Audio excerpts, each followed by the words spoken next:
Living water,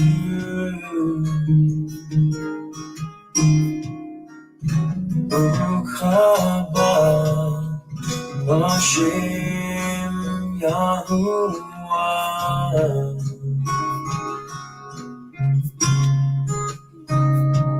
Yahusha,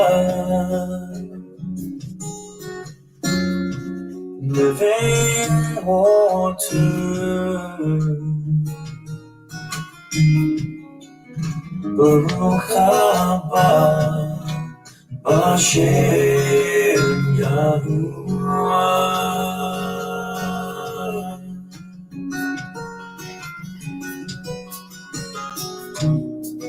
I sing out with praise to you. Your name is beautiful to me, my King. I sing out with praise to you. My heart desires to honor you, my God. I sing out with praise to Yahusha. Living Torah,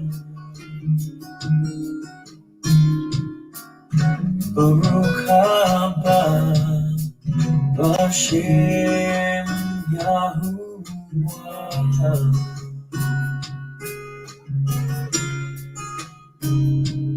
Yahusha,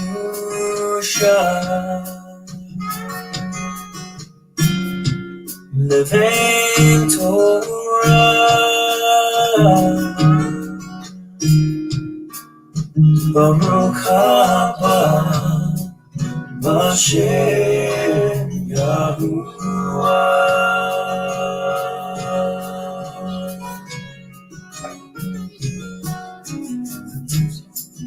I sing out with praise to you. Your name is beautiful to me, my King. I sing out with praise to you. My heart desires to honor you, my God. I sing out with praise to you, Yahusha.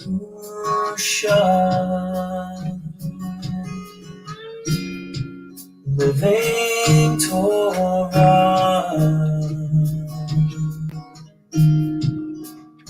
Baruch haba Hashem Yahuwah.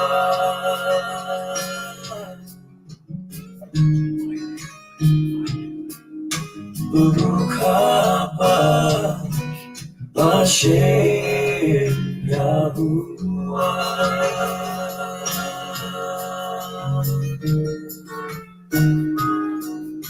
Baruch haba Hashem Yahuwah.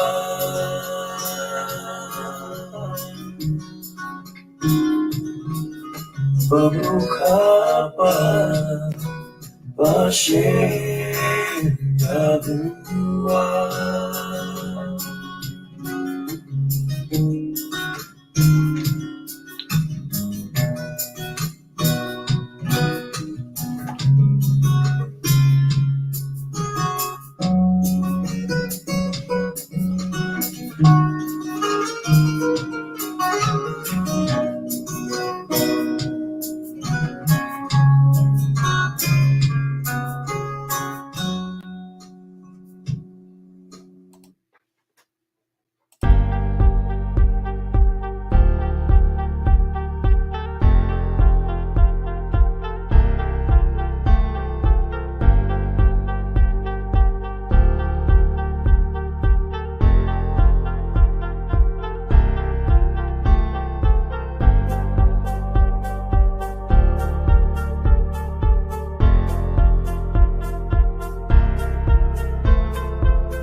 Hear, O Yisrael, Yahuwah our Elohim. Yahuwah is one, and you shall love Yahuwah your Elohim with all your heart and with all your being and with all your might. And these words which I am commanding you today shall be in your heart, and you shall impress them upon your children, and shall speak of them when you sit in your house, and when you walk by the way, and when you lie down, and when you rise up, and shall bind them as a sign on your hand, and they shall be as frontlets between your eyes. And you shall write them on the doorposts of your house and on your gates. And the second one is like it. You shall love your neighbor as yourself. Hallelujah. Hallelujah.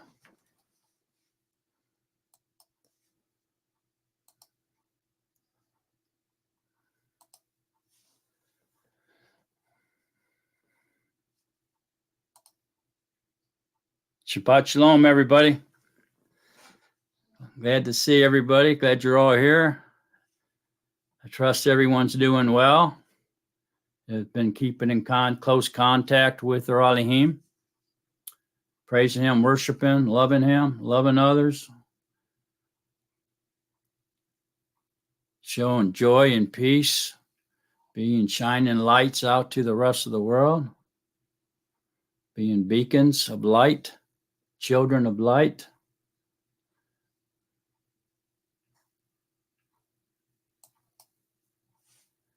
Let me put my greeting out there. Let me see. This may need turned down slightly here. Let's see now. Here we go.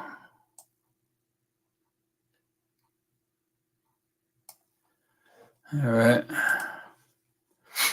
All right, that should be better. Yeah, wow, man, what a week. Lots and lots of things happening this week, right? So I been watching the news more than usual again this week. Of course, we all know what's going on. I'm not going to hit on much of that. Isn't too much of that this week like we did last week, but we're going to stay on subject here, stay the course. So we'll be talking about the end of the latter days this evening. And our focus will be mainly in Matthew 24 and 25.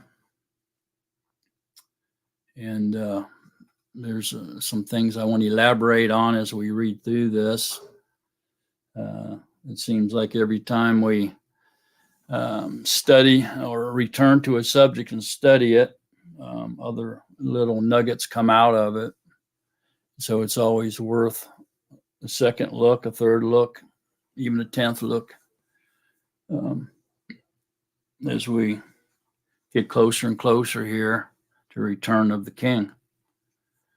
There was some bad news this week, and I don't know much about it other than receiving, an email about it. But one of our brothers shared with me something he had found about the Los Lunas Covenant Stone, and somebody had went there and defiled it, desecrated it. Unfortunately, it's hard to see by the pictures, and I haven't had time to research it any further than what our brother shared with me. But and it looks like they poured something on it. I don't know what it was. It almost looks like tar. It could be dark motor oil or something, but kind of looks like tar, something to that effect. And I couldn't see any letters at all.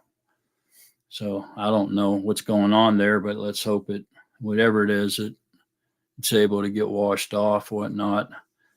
So I'm going to investigate that a little bit more when I get time. I just haven't had time, but that was kind of bad news for me, kind of a heartbreaker, really. But no use to fret. or sulk about it. I mean, everything's done for our good. So Yahuwah's got a plan, some kind of plan for the reason that happened. And so that'll unfold as well. Oh yeah, here's the good thing that happened this week. I received this in the mail. It's Bereshith or Genesis. It is an audio CD narrated. The narrator is Adam White, Mr. Adam White. It's 4 hours and 13 minutes long. It's the entire book of Genesis or Bereshith on audio CD. And I've been listening to this all week. And it's really good. And I'd just like to say that this is a valuable tool for the Nazarene to have. And it's also an extremely powerful and extremely important work being done in the name of Yahusha. And I would urge everyone to get this. I've been learning out of it all week. It seems to me that you can learn more and even retain more as you're listening to it better than reading. Because when we're reading, we kind of our mind wanders off and then comes back, wanders off, in and out as we're reading. It's hard to stay 100% focused. But when you're listening to this being read to you, it seems to be the opposite. You seem to retain it. It seems to, saturate your brain with the word of truth. So I would urge everyone to get yourself some of that. Get you one of those CDs in your arsenal, your tools, and listen to it continuously in your car at home. So it's one of the great things about it is you can be driving down the road and listening to the scriptures. It's all done it's off the BYNV. So it's the BYNV in audio. And he's continuing in that work. I'm hoping he's going to do the whole BYNV. And then somebody could go in and purchase the entire Word of Truth and get all the CDs, if you would want to. And besides that, this is such an important work that I think as he's going through here and releasing these different books as he completes them, we should all support him by picking up a copy and keep him motivated, keep him working hard on this very urgent and important project for Yahuwah. And we can all support this and be part of this by just showing a little bit of generosity and caring and love toward this magnificent work that Mr. Adam White's partaken in and has chosen to do for Yahusha. And we can all be part of it by buying them as he releases them. And this helped tremendously with a lot of things. You can, like I said, listen to it to work, from work. If you don't have any other time to read scriptures, at least you can listen to it that way, or even when you're going to bed. It also helps with vocabulary. Some of the hard words that we find in there, names of places, towns, cities, nations, people that we don't quite know how to pronounce. You can go through there in the CD and find that spot, that chapter, and learn how to pronounce those words by hearing somebody else say them as well. Okay, so yeah, I think it's something we all should really support.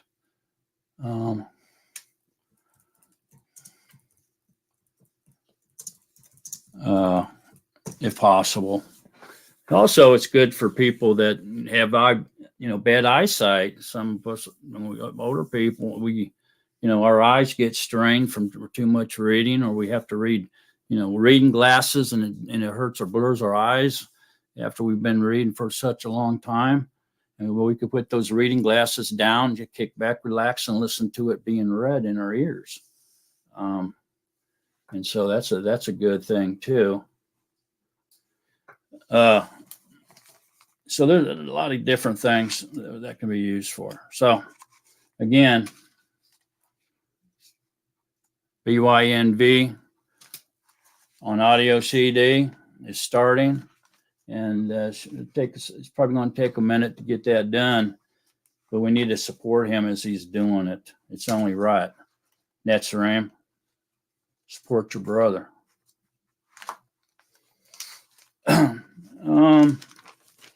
So that was a good thing. I mean, I've been really enjoying that. And let me see if I can find a verse here. Okay, look at so you can kind of understand where I'm coming from. This is a message from Yahushua here. Romans 10. Everybody go to Romans 10. And we could probably start up here around 13, let's just say. So Romans 10, verse 13. For everyone who calls on the name of Yahushua or Yahuwah shall be delivered. How then shall they call on him and who they have not believed? And how shall they believe in him of whom they have not heard? Heard. And how shall they hear without one proclaiming? How shall they hear without one proclaiming? Get that? This is the word of truth. Scripture's in their ears.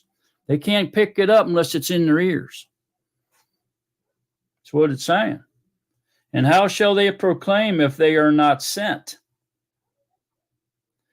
As it has been written, how pleasant are the feet of those who bring the basora of peace, who bring the basora of the good. However, not all obeyed the basora, for Yashayahu says, Yahuwah, who has believed our report? So then, belief comes by hearing. It's got to get into their ears, folks, and your ears too. And hearing by the word of Yahuwah. Hearing by the word of Yahuwah. That's how important this is. So you see, I ain't just sitting here blowing smoke at you or trying to get you to spend $10. This is extremely important. By hearing the word of Yahuwah in your ears, going into your ears, it saturates your brain and you retain it. And then your belief grows. It's an extremely important tool, folks. I urge you to purchase it and help him. As he releases them, buy them. If you want to wait to the end and buy them all at once, you'll be spending more money by doing that, I'm sure. But $10 every so many months as he's producing, releasing these chapters, everybody should be able to swing that in support of this extremely important project. So thank you to all those who Yahushua has touched your heart and mind, and you're on board with this fantastic program, and you can help encourage him and help him continue in this project so he doesn't lose hope. And along with prayers and passing word around, praying, and esteeming Yahuwah for this important work. I really believe in this work, as you can tell. So I'm asking all of you to participate and get on board. Let's go, Natsarim. It's time to unite. Pray for each other, support each other, and get serious. Time is serious now. We were born for a time like this, so don't blow it. Get on board the Yahushua train and let's get going. Okay. Hallelujah. Amen. All right. So there's most of us know the happenings over here in the Middle East, what's going on here. But it's really a lot deeper. and really and reaches out farther than most people really quite understand. I mean, some of us are so busy with our work and our lives and things like that we don't have the time to read or listen to current events or find out what's going on even around us, much less over in some other country clear across the earth, right on the other side of the planet, right? So, but most of us know that the Arabs over there, if you will, the Muslims, Islamic religion, if you will, has been out to destroy all connections between Yahusha's people and the Promised Land, and especially between the Yehudim, the Israelites, and the Temple Mount area. And because they want to secure it, they don't want them to get up there and build no temple, a third temple, or none of this stuff. And they want to take it for their own and claim it as their inheritance, their history, their lineage, things like this. And they've been trying to eradicate all evidence that the Yehudim even had a temple up there, And so any evidence that they find, even illegally, trying to excavate it and destroy it, so there's no evidence that there ever was a Yehudite temple up on the Temple Mount in Jerusalem. So most of us know that all this has been going on, and it's the Temple Mount itself, which is 30 acres or 32 acres, whatever it is. It's the most disputed and fought over piece of real estate in the entire world. And it's just an amazing thing that's going on over there and has been going on. So keeping that in mind, I just would like to suggest here, because of the mathematics that we find within Scripture, which there's plenty of videos out there on this channel and other channels like Lou White's channel and some others that explain a lot of this mathematics and Scripture that's leading or pointing to the end of the latter days is upon us. In other words, we're running out of time. We really don't have any time left. If we consider, and we'll touch on this, like I said, I've got 4 or 5 videos about it on my channel. You can go through them and find them and watch them if you want. Well, we'll touch on it this evening, but we know it's pretty spread, well-known knowledge of when Yahusha first coming was, and most people agree within that time frame, within a few years, and which would be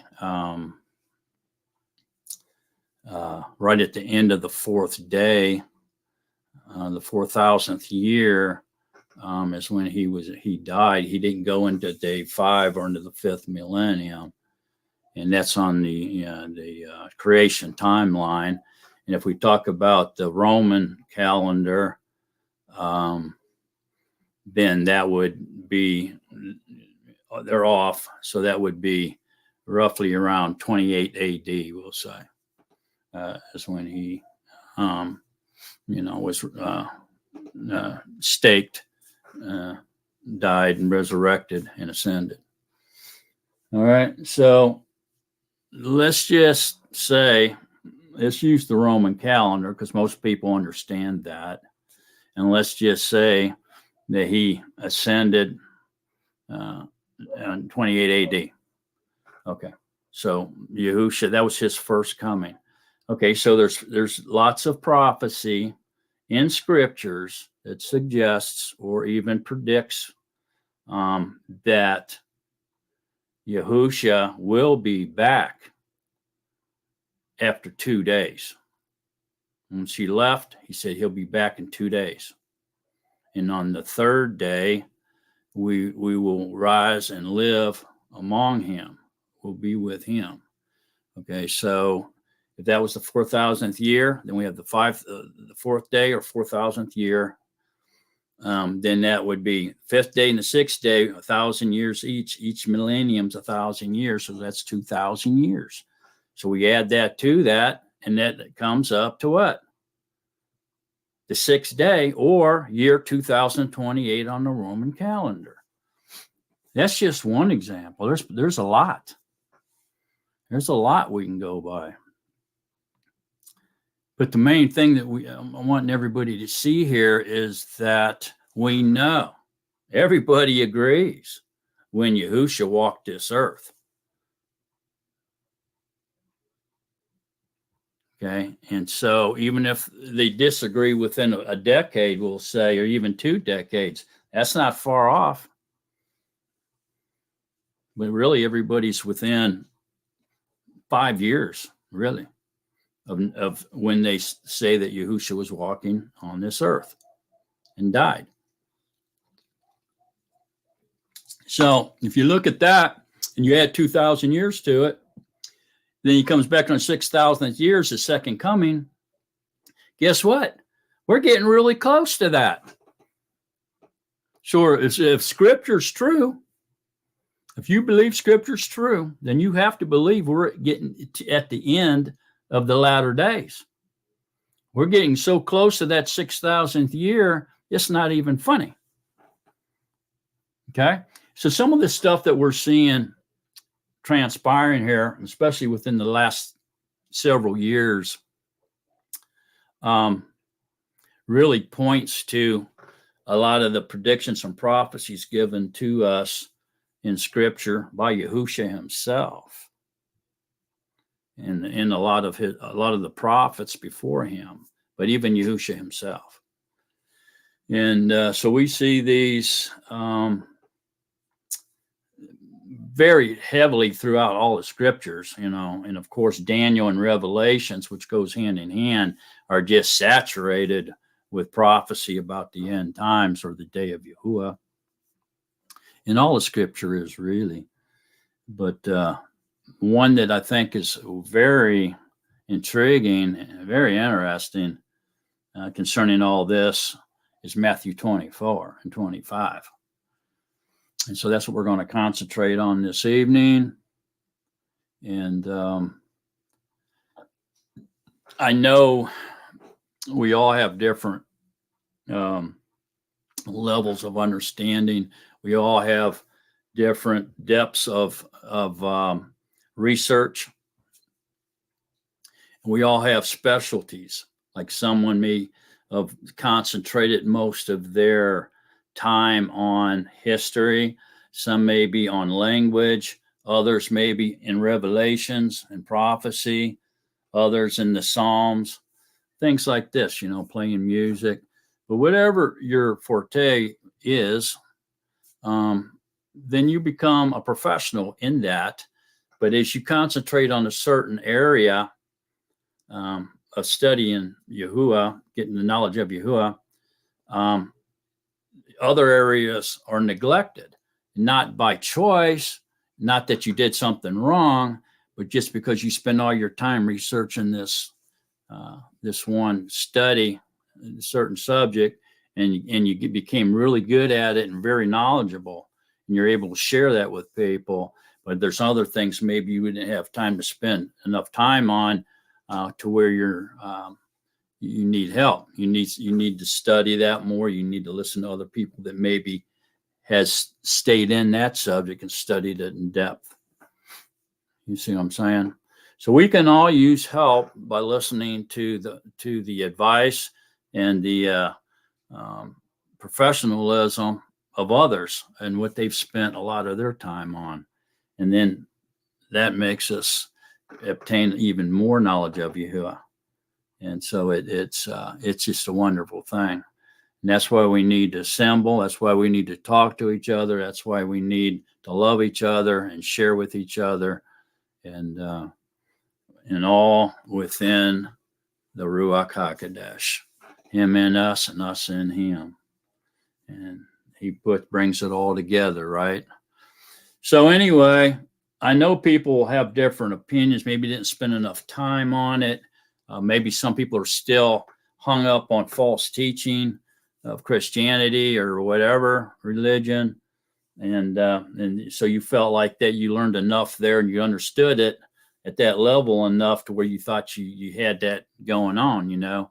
So you're going to hear things this evening, what I'm trying to say, and maybe you've never heard before. And you might be scratching your head. The first time you ever hear truth, it's a shocker. Okay, it's something that usually sets you back, and right away you get defensive because it's against what you believe or what you believed all the way up to now. And that's okay. I mean, it's a human reaction. And that's something that we can all, we probably can all relate to what I'm saying with that. And, but as much as possible, we need to stay calm and attentive to other teachings, because you might just be hearing the Ruach share secrets with you that he's never revealed to you before through others. And so to turn against, I'll just use myself for an example, against something that I'm teaching here or sharing with you is probably a better term. What I've been shown is something that perhaps you shouldn't be offended about that. You should be keeping your eyes and ears open. Matter of fact, command your eyes to open, your ears to hear what the Ruach is teaching.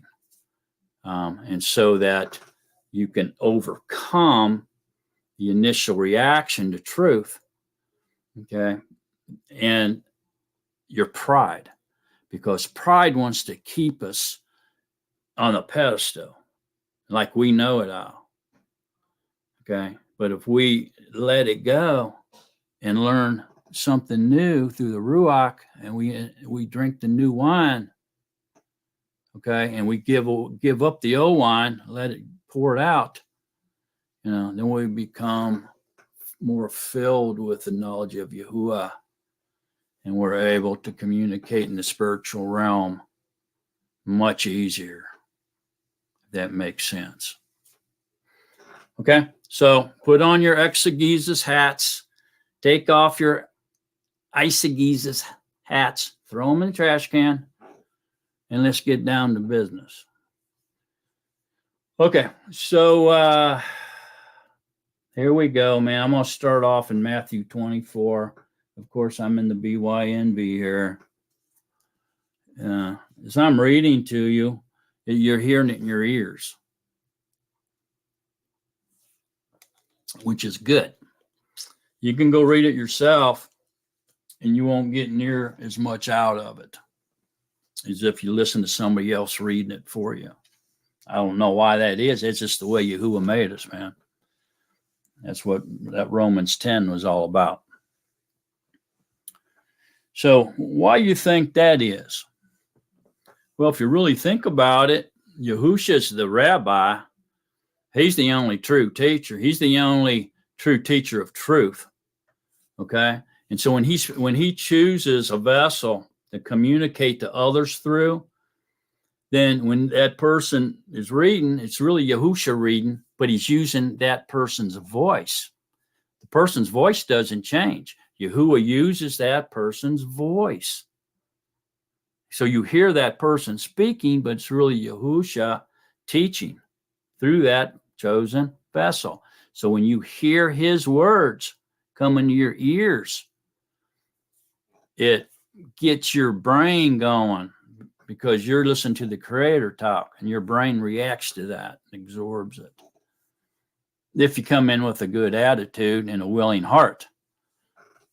You know, you have to have a pure heart too. You can't come in there with a grudge and being hateful and thinking you're being prideful and not believing what's being read and taught to you through a vessel, some chosen vessel of Yahusha's. Good. Then what? Then he's not going to let you understand. He did very little miracles in his hometown because of their unbelief. wasn't that Yahusha couldn't do them. He surely could have healed everybody in that town perfectly. But he chooses not to because of your unbelief, your pride, your arrogance, your disobedience, your hard heart, your stiff neck, these kind of things. Wanting to argue or not willing to believe what's being taught to you by the Ruach HaKodesh, who is chosen vessels, which you are, Netzarim. Okay?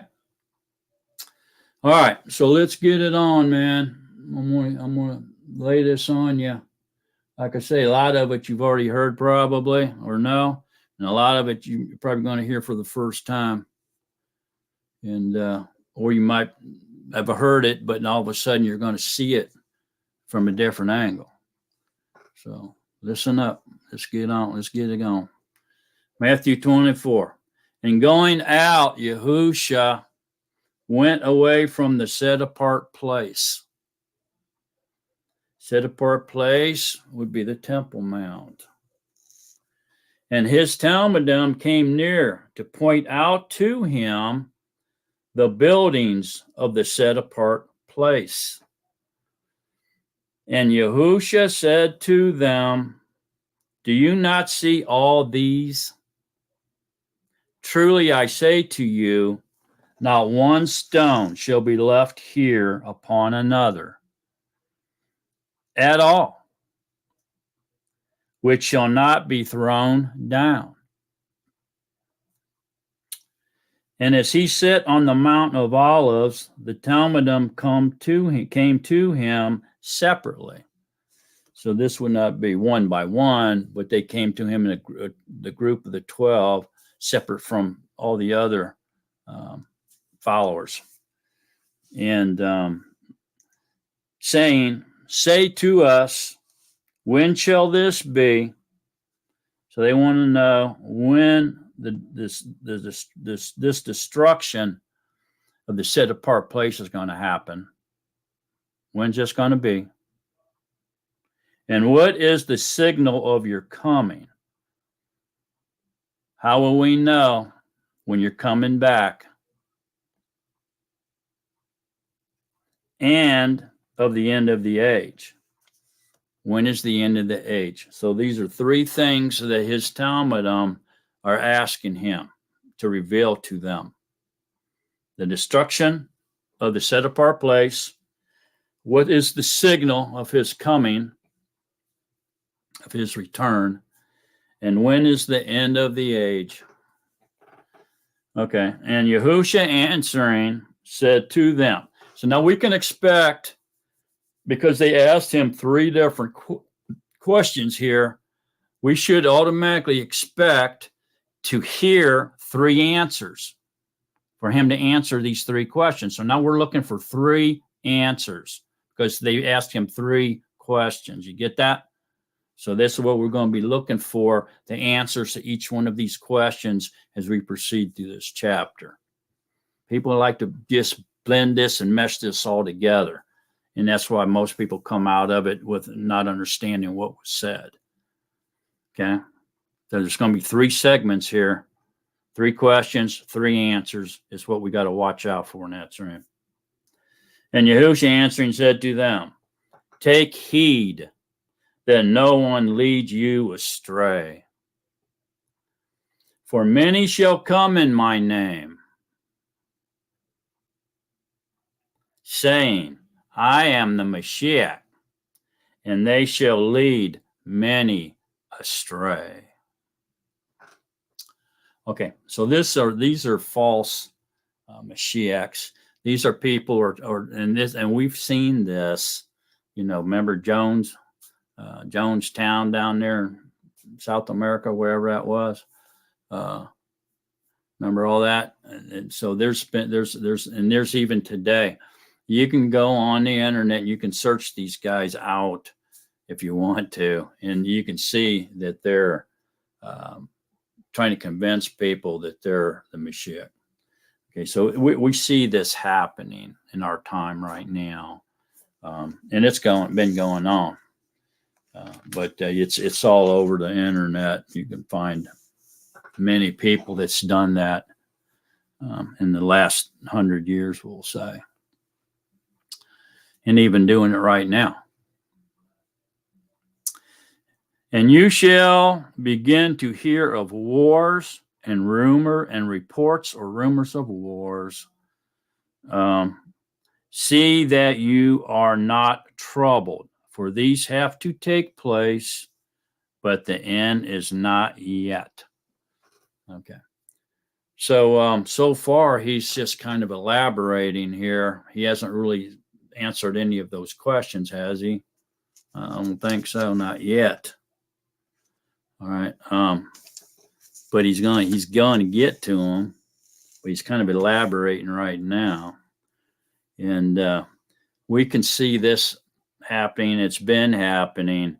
You shall begin to hear of wars and reports of wars. Reports of wars would be more like a war that's taking place. It's a live war, you know. Hey, so-and-so, Russia's fighting Ukraine. That's a report of war. Hear of wars, to hear of wars and report of wars. And rumors of wars would be people going around saying that something happened, or these people are fighting and they're not, or they're getting ready to, or there's talk that so-and-so is going to attack so-and-so, this kind of stuff. Okay, is that happening right now in our lifetime? Oh, yeah, definitely. It's happening big time right now. But what we have to realize here too now is there's been a lot of wars, especially in the last couple centuries. The last century basically been a lot. World War I, World War II, Korea War, you know, Vietnam, on and on and on, right? Lots of stuff. The Gulf Wars, Afghanistan, you know, all that. So there's been lots and lots of wars, but we can look all the way back through history and see that there was a lot of wars. All right. So how do we define this? Where do we draw the line? Well, it started when Yahushua ascended. All right. So when Yahushua came, his first coming, and he lived, and he died, and he resurrected, and he ascended, okay, was his first coming. So from that point on to our time right now, which has almost been 2,000 years, there's been a lot of big wars that's killed a lot of people, mainly because of the population growth of the planet, of the world, of humanity. And so, which made these wars even more, horrifying, really. And so we can see that what we're concerned here with is not everything prior to the first coming of Yahushua, which there was wars. Hey, look, man, if you get over into Revelation 6, you read about war, conquest, war, famine, disease, death, right? Well, that's nothing new. There's nothing new under the sun. That's been happening all the way back to the fall.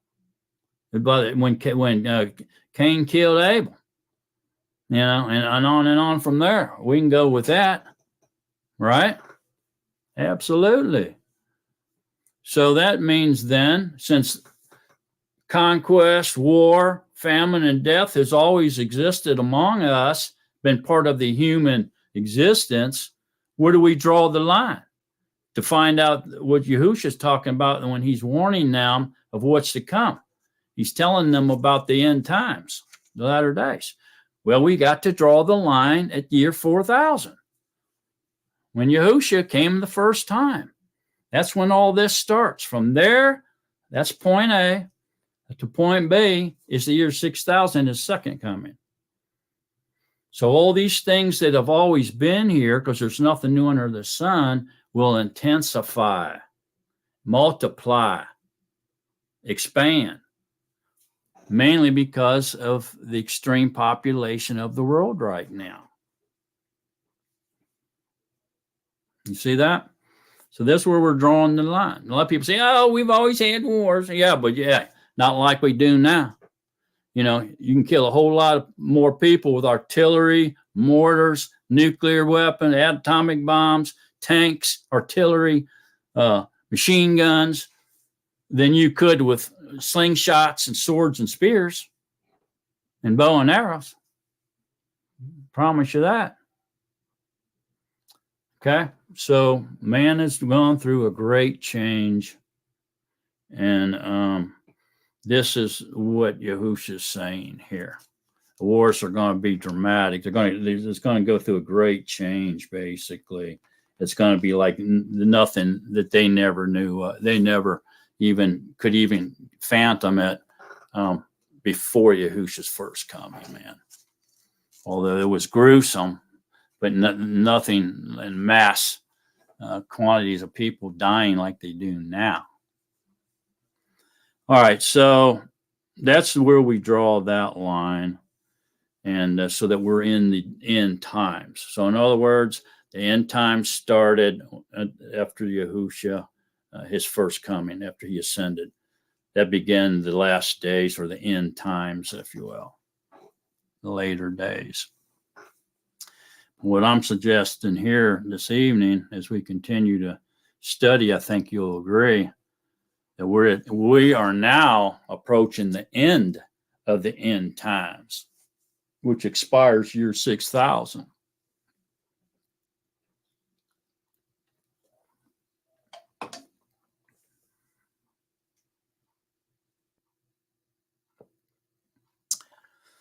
Okay. See that you are not troubled, for these have to take place, but the end is not yet. Okay. For ethnicity shall rise against ethnicity, and reign against reign. And there shall be scarcities of food, and deadly diseases, and earthquakes in places. And all these are the beginning of birth pains. Okay. So all that Yahushua just revealed to them was the beginning of the end times. Okay. So it's going, in other words, conquest, war, phantom and death is going to increase and multiply magnificently. I mean, beyond anything that's ever happened on this earth before. Okay, so once this book gets boiling and to this dramatic existence here, then we know that we're getting closer to the end of the end times. See what I'm saying? So it's going to all start happening at once. It sure kind of seems like it already is. It seems like this is what's happening now. Really. And am I saying this? Maybe this is the beginning of the final 7. It could be. It very well could be, especially with that ring of fire solar eclipse that just happened across the United States. Very interesting to see what happens in April when the third one comes across and completes the Aleph, right? Okay. So all this stuff is happening right now. All this stuff has happened before the first coming. It's nothing new under the sun, but it's going to intensify, and it has. This stuff that's going on now is global, and it's known by the world, knows it because of the communication, increase in communications and travel that we're witnessing nowadays, and information, the media and all that. And so it's on a global scale, man. Everybody knows about it, and a lot of people involved in it. A lot of things going on behind the scenes as well. So it seems that he's taken in his explanation here, he's taken them to the end, closer and really close to his second coming, isn't he? But he's kind of describing what the events that lead up to it, because that's one of the questions, right? What's the signal of your coming, your second coming, when your return? Okay, so let's continue on now with thinking about that.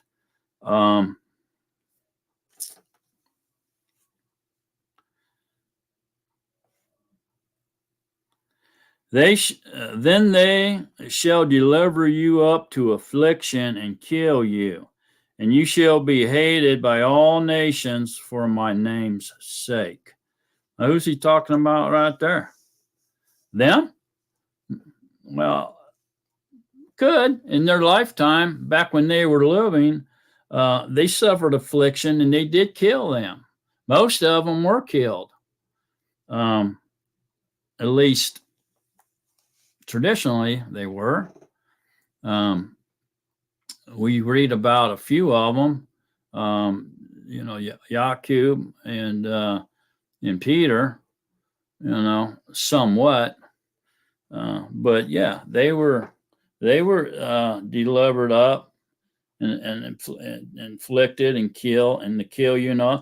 But here Yahushua is taking them to a spiritual level that kind of, because nothing's new under the sun, it kind of blends in with their life at that time as a type or a foreshadow of what's going to be coming during the end of the end times, if you see what I'm saying. So he's using their life to express to them how it's going to be happening in the end of the latter days, but at a much higher scale. And so this would be then, and you shall be hated by all nations for my name's sake. Okay, and they'll kill you and inflict you and all this. So that's his people. That's your Israel. And so we can, some of us are experiencing these things, especially among our towns that we were raised in, people that we knew as a childhood, or our family and friends and things like this of the past. But it's going to magnify and get even worse. So we can expect that. And then many shall stumble. And they shall deliver up one another and shall hate one another. Okay, so that's going to increase to the point where some people are just going to give up, and it's like if you can't beat them, join them type thing, And also, they're going to turn against each other, and because they realize that they have fallen away. Their jealousy, their pride will get at them to a point where they start turning people in that they know. Maybe they've known for a long time as being a Nazarene, and turn you in. Well, how about this guy? He's a Nazarene. He's not doing what he's supposed to do, because misery loves company. So, if you climb out of the miry pit, and they slip back down into it, first thing they want to do is try to reach up there and grab you by your ankle and yank you back down into that miry pit with them. See what I'm saying? So they're going to be turning against you. So we can watch for this to start happening. I've seen some of that now. Gossip and slander and the things that are going on and the factions. It's just ridiculous. Where's the unity? Where's the love and all that? And many false prophets shall rise up and lead many astray. Okay, so this is, I think, it's misrepresented in the way people teach this, or the way they interpret this, as many false prophets and many false prophets. A prophet can be somebody that's delivering a prediction that they received directly from Yahuwah about the future. It can be 1 minute in the future or 1,000 years in the future, but it's a prediction of something in advanced in the future, because man can't see 1 second into the future. So if it's a prophet delivering a prophecy from Yahuwah in the future, then it has to come directly from Yahuwah, or he's a false prophet. Or it can mean false teaching as well. Okay, and many false prophets could be teachers. Okay, but and in that essence, a prophet could be somebody who teaches the word of Yahuwah. Okay, through scriptures, usually by either verbatim or directly reading scriptures. Can be a prophet as well. It doesn't necessarily have to be of the future unless he's reading prophecy already written down in scripture, and then he's prophesying of the future, but you know it's real because he's reading it directly out of the words of Yahuwah. He's the only one that can see the future. See that?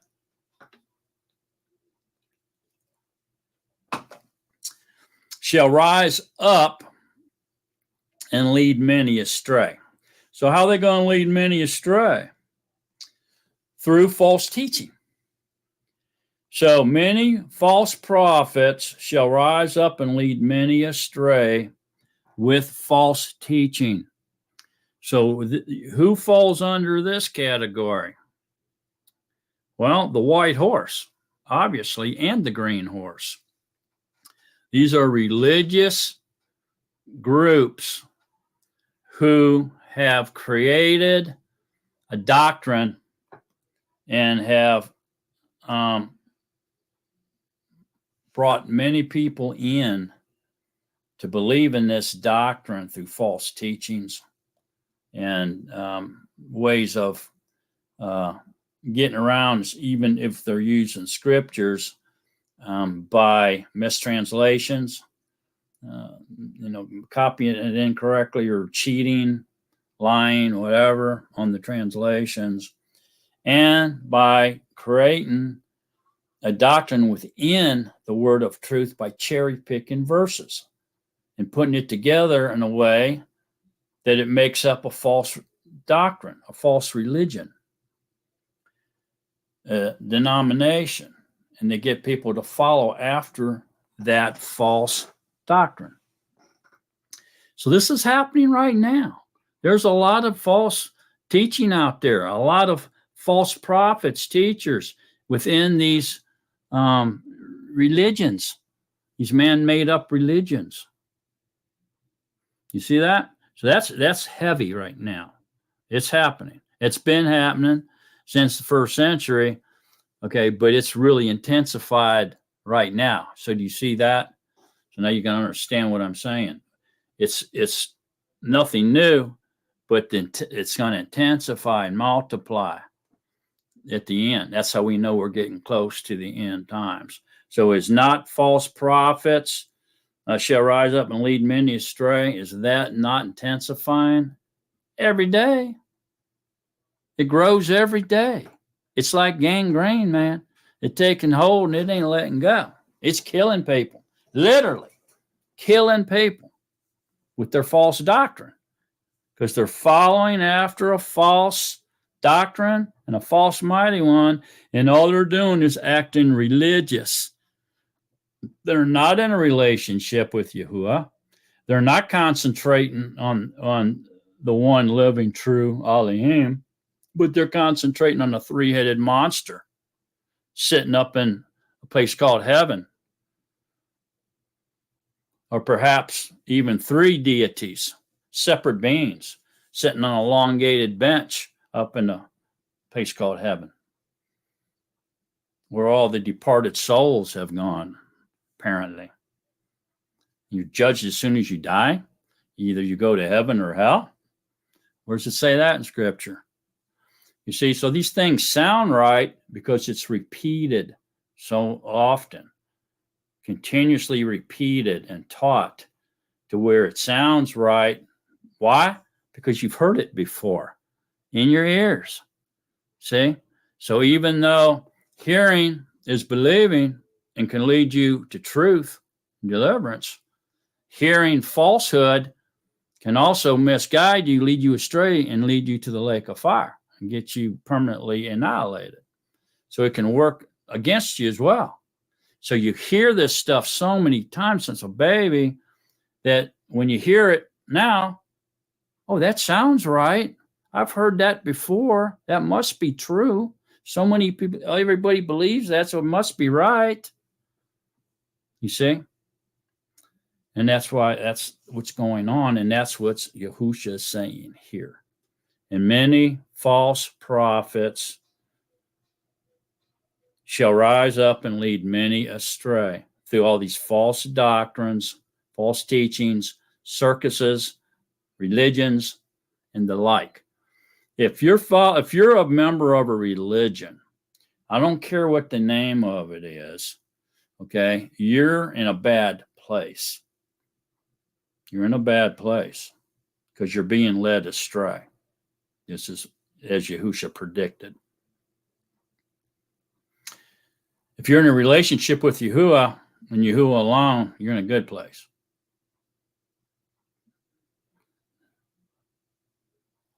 I hope you all are picking up while I'm laying down right there because it's very important. We're seeing this in a dramatic fashion today.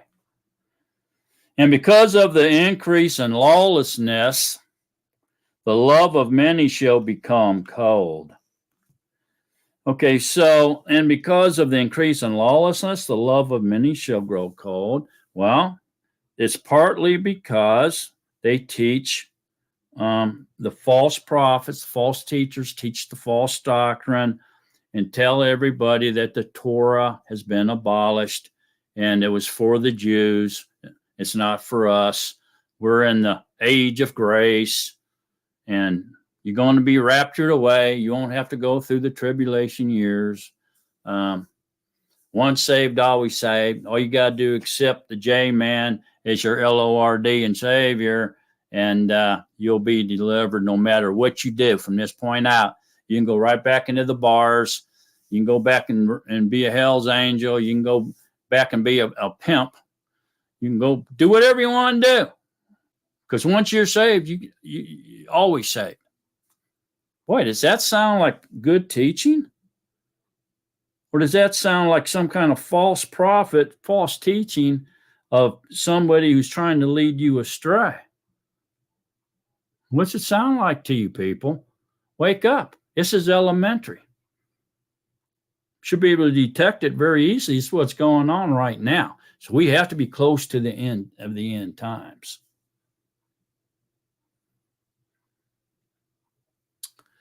The love of many becomes cold, increase in lawlessness. Turn on your TV for about 5 minutes and flip through all the news channels and look at all the lawlessness. You just go through all the channels. You'll see lawlessness on every channel.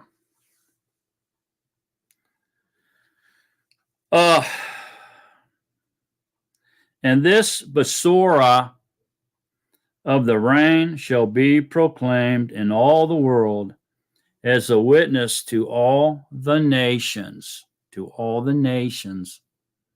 and then the end shall come, Okay, so they're wanting to ask, that's one of the questions they're asking, when is the end of the ages?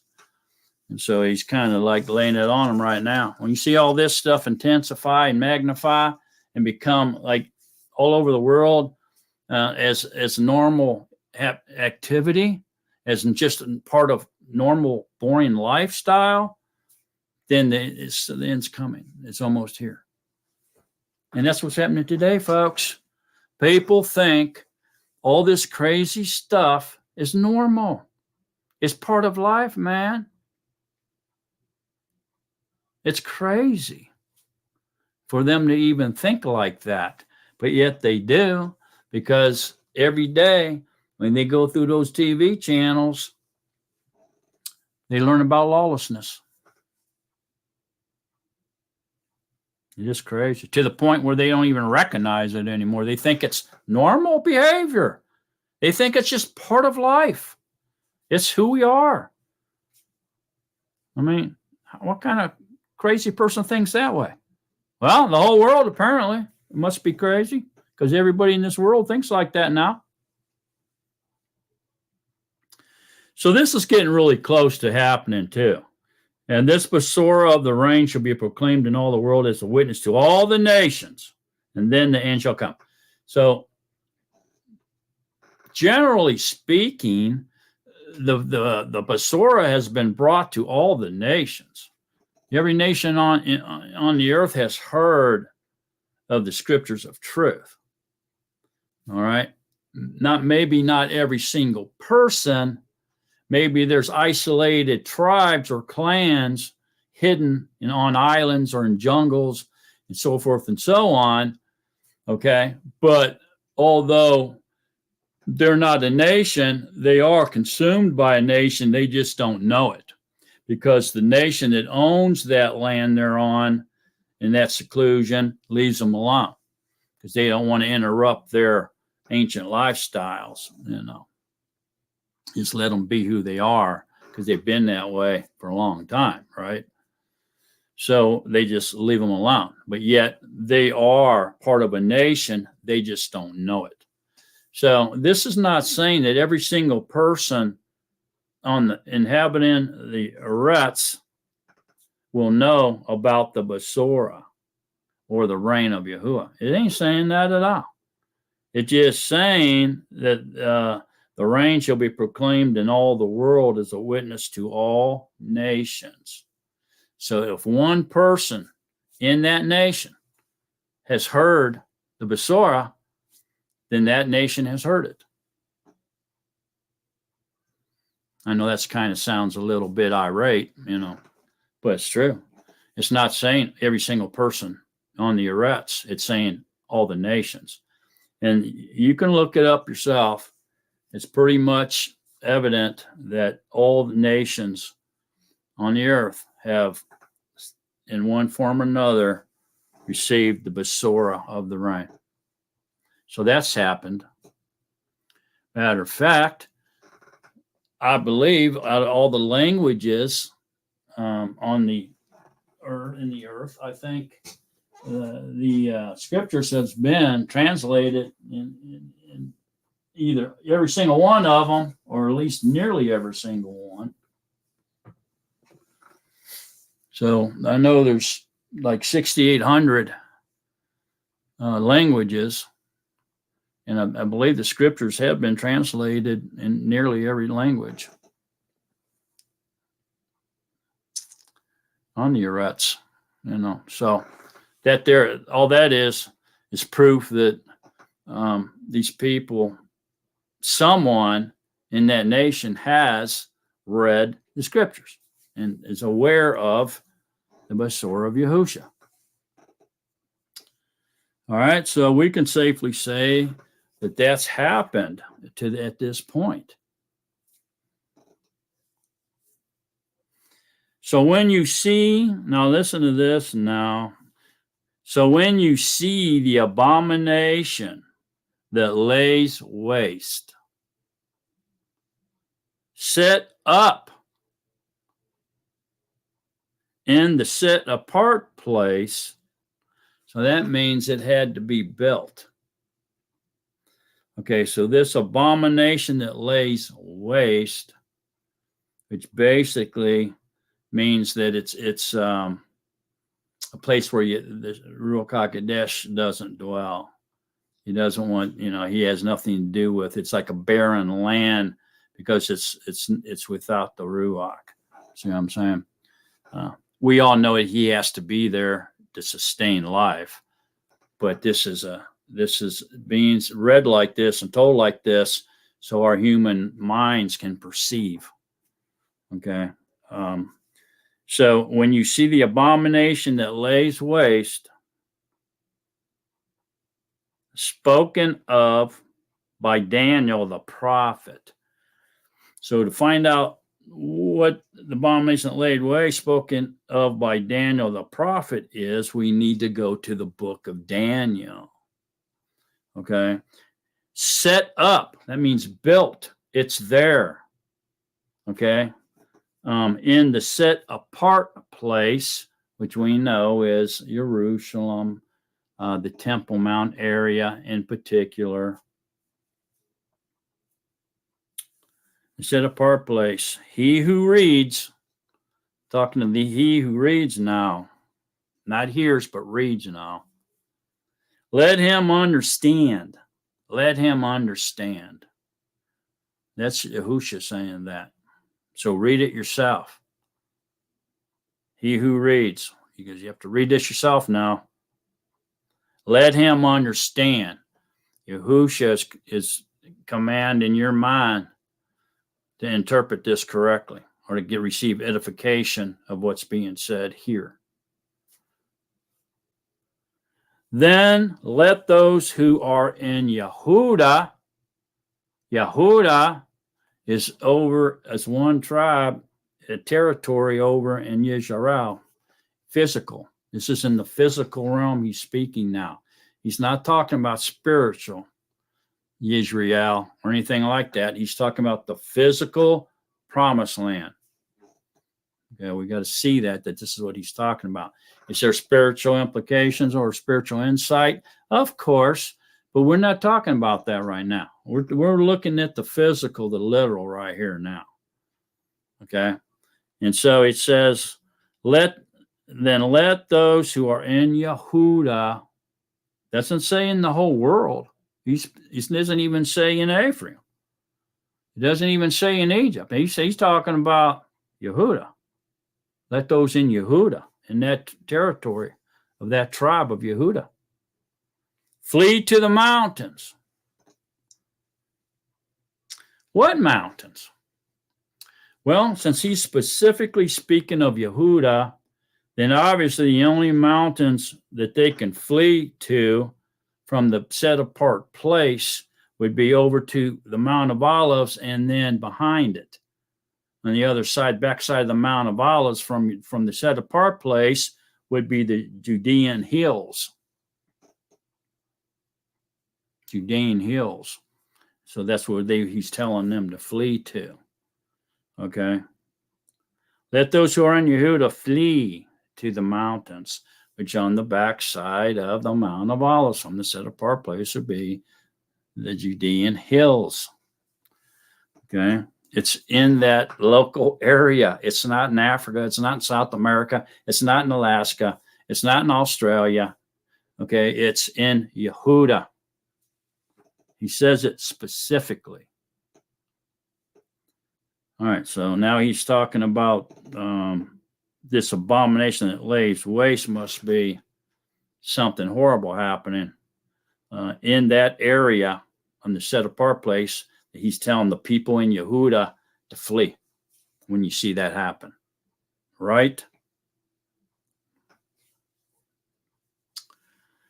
And so then he goes on and says, let him who is on the housetop not come down to take whatever out of his house.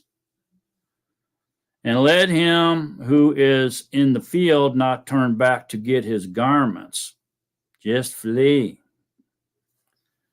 And woe to those who are pregnant and to those who are nursing children in those yamim. Why? Because if you're nursing a baby, you got a child, little infant, 1-year-old, 2-year-old, whatever. Or if you're pregnant, especially 8, 9 months pregnant, 7 months, 6 months, it's going to be hard for you to run away and go hide and get away very quickly. You're kind of restricted in your movements, aren't you, women? And so no wonder it's a woe, because it sounds like you got to get out fast. Something really horrible is going to happen very quickly. And if you're not able to flee into the Judean hills, you're going to get caught up in it. And so these people that have restricted movement, speaking to women here, it sounds like to me Those who are pregnant would be a woman, and to those who are nursing would be a woman. Okay, and so this seems to be a warning to the women, if you ask me, not to the men, who will be restricted by movement because of these nursing and being pregnant. Pretty obvious. And pray that your flight does not take place in winter or on the Shabbat. Why? Because your movement's restricted. Again, if you try to move in the wintertime, when it's really cold outside, the wind's blowing, it's cold, or even if you got snow and ice, you can't move near as fast as you can in the springtime, the fall, or the summer. You have lighter clothes on. There's, you can get moving. You can travel a lot faster and a lot farther in good weather than you can in bad weather. So it's just a restriction of movement, or on the Shabbat, same thing, restriction of movement, because you're not supposed to take off running and work up a sweat and run for 20 miles trying to flee from something. On the Shabbat, you're supposed to take it easy. It's really interesting on that is that this thing that just happened a week and a half or so ago, 2 weeks ago, when they came and attacked them on High Shabbat, on the 8th day of Tabernacles.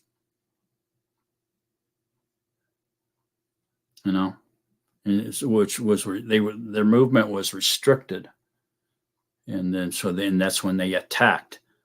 So this could be an indication, of he's Yahuwah's warning, that they're gonna have to get out of there fast, because this is coming very speedily.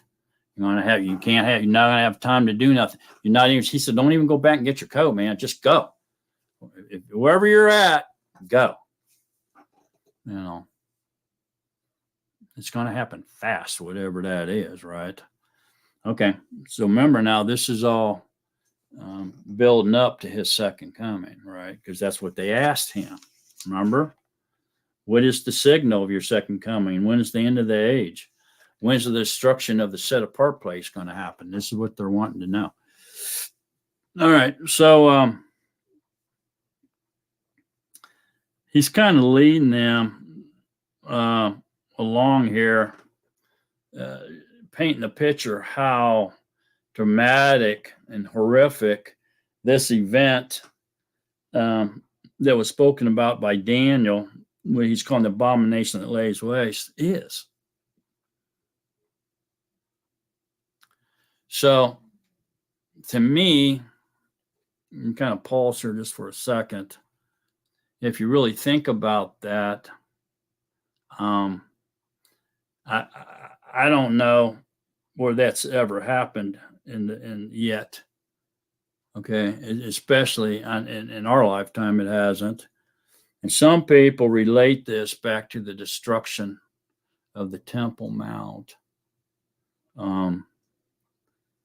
But the problem is the Temple Mount, the second temple was destroyed, and the people fled, and there was great carnage and death and killing and blood flowing down off the steps of the temple that looked like a red river from the Mount of Olives.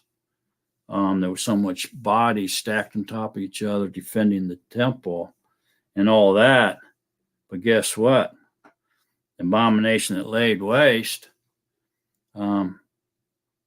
if we're to believe that it was the Dome of the Rock or the mosque that's up there right now, well, it wasn't there during the destruction of the temple, second temple. So this can't be relating to that time. All right. So the abomination that laid waste has to be after the time of destruction of the second temple. You see what I'm saying? So this cannot be talking about the time period of 70 AD, which would have definitely been part of the end times, the beginning of the end times, but surely doesn't relate to the end of the end times, if you see what I'm saying. Okay. For then there shall be a great distress, such as not been since the beginning of the world until this time, no, nor ever shall be. So there you go. There's the second hint. It couldn't have been talking about them fleeing at the destruction of the second temple, because that wasn't anything that it was so great of a distress that's never been since the beginning of the world until this time. There have been way bigger wars, way more massacres than that happen. So it can't be referring to that. This has to be something that exceeds that by far. You see that? So it kind of eliminates that theory, the theology that this is talking about, the destruction of the second temple, 70 AD. It simply cannot be.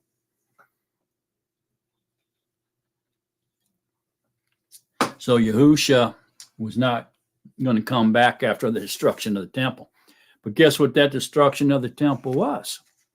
The fulfillment of what when they asked him when the destruction would be. Well, hindsight tells us it was 70 AD. Okay. So is he talking about that here? He's not. You see what I'm saying? Okay.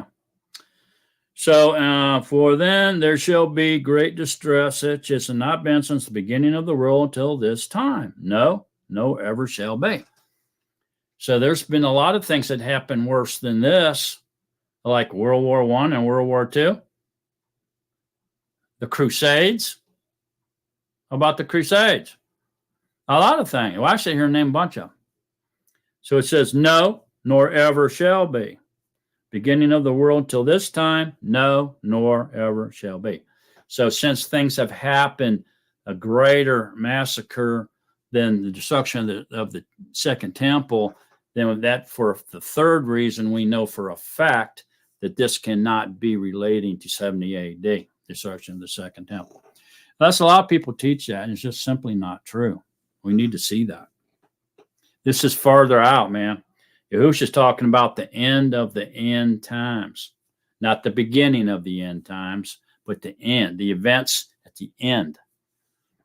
All right, and this warning to the women has to be at the end of the end times, centralized in Yehuda, the territory of Yehuda, and they're going to be told to flee down to across the valley into the Mount of Olives and out to the backside of the Mount of Olives into the Judean hills.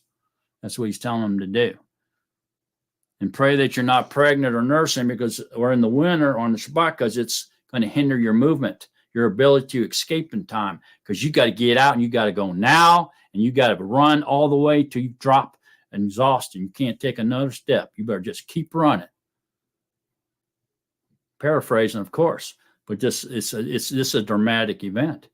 It's horrific. It's something that's never happened like it, and nothing will ever be like it. So this is huge, man. What could that be? It's going to be a bad thing. We're going to keep reading and find out. Okay, so here we go. Then he says to them, and if those Yamim were not shortened, no flesh would be delivered. But for the sake of the chosen ones, those Yamim shall be shortened. So this is telling us two things. First of all, it's giving us the fourth evidence, okay, that this isn't about 70 AD. And if those days were not shortened, no flesh would be delivered. Okay, well, those days weren't shortened. And if they weren't, which they weren't, plenty of flesh survived. This is saying If it doesn't stop what's happening, those days weren't shortened, the end of the end times, and shortened, that no flesh would be delivered. You see that? I'm saying? But for the sake of the chosen ones, those days shall be shortened. That's absolute, undisputable proof that there's no such thing as a rapture of the election. That's hogwash, man. That's straight up lies. That falls up here in the false prophets shall rise up and lead many astray, which is going on. So why? What am I saying here? Well, read it. But for the sake of the chosen ones, so the election must still be here on the earth. Because for their sake, those who are here, the chosen, the elect, the election, the bride, spiritual Yisrael, if you will, those days shall be shortened for their sake. Now, if they were raptured away, living in paradise, kicking back, drinking drinks, fruit drinks, and eating popcorn, and watching the big show down on the earth, watching everybody get fried by the devil, get tortured by the demons and all that, and blowed up in nuclear bombs, watch the big show, then why's he got to cut the day short? Why he'll just let it go on. Let them destroy themselves. Why not? He's going to destroy it anyway. See what I'm saying? But he doesn't. He shortens the days for the sake of the chosen ones. Otherwise, they'd be destroyed too. That's what he's saying here. For the sake, for the days were not shortened, no flesh. This includes the chosen ones would be delivered. For the sake of the chosen ones, those days will be short. You see it? There's no rapture, man. Election will be here. You know, Christianity teaches that the church will be raptured. What church? You know, what are you talking about? The architects of division have established many buildings, and they're swarmed with the congregations of people that are following their false doctrine of a rapture and saved, always, once saved, always saved, and these kind of things. What church is going to be raptured away and get to watch the big show up on the cloud?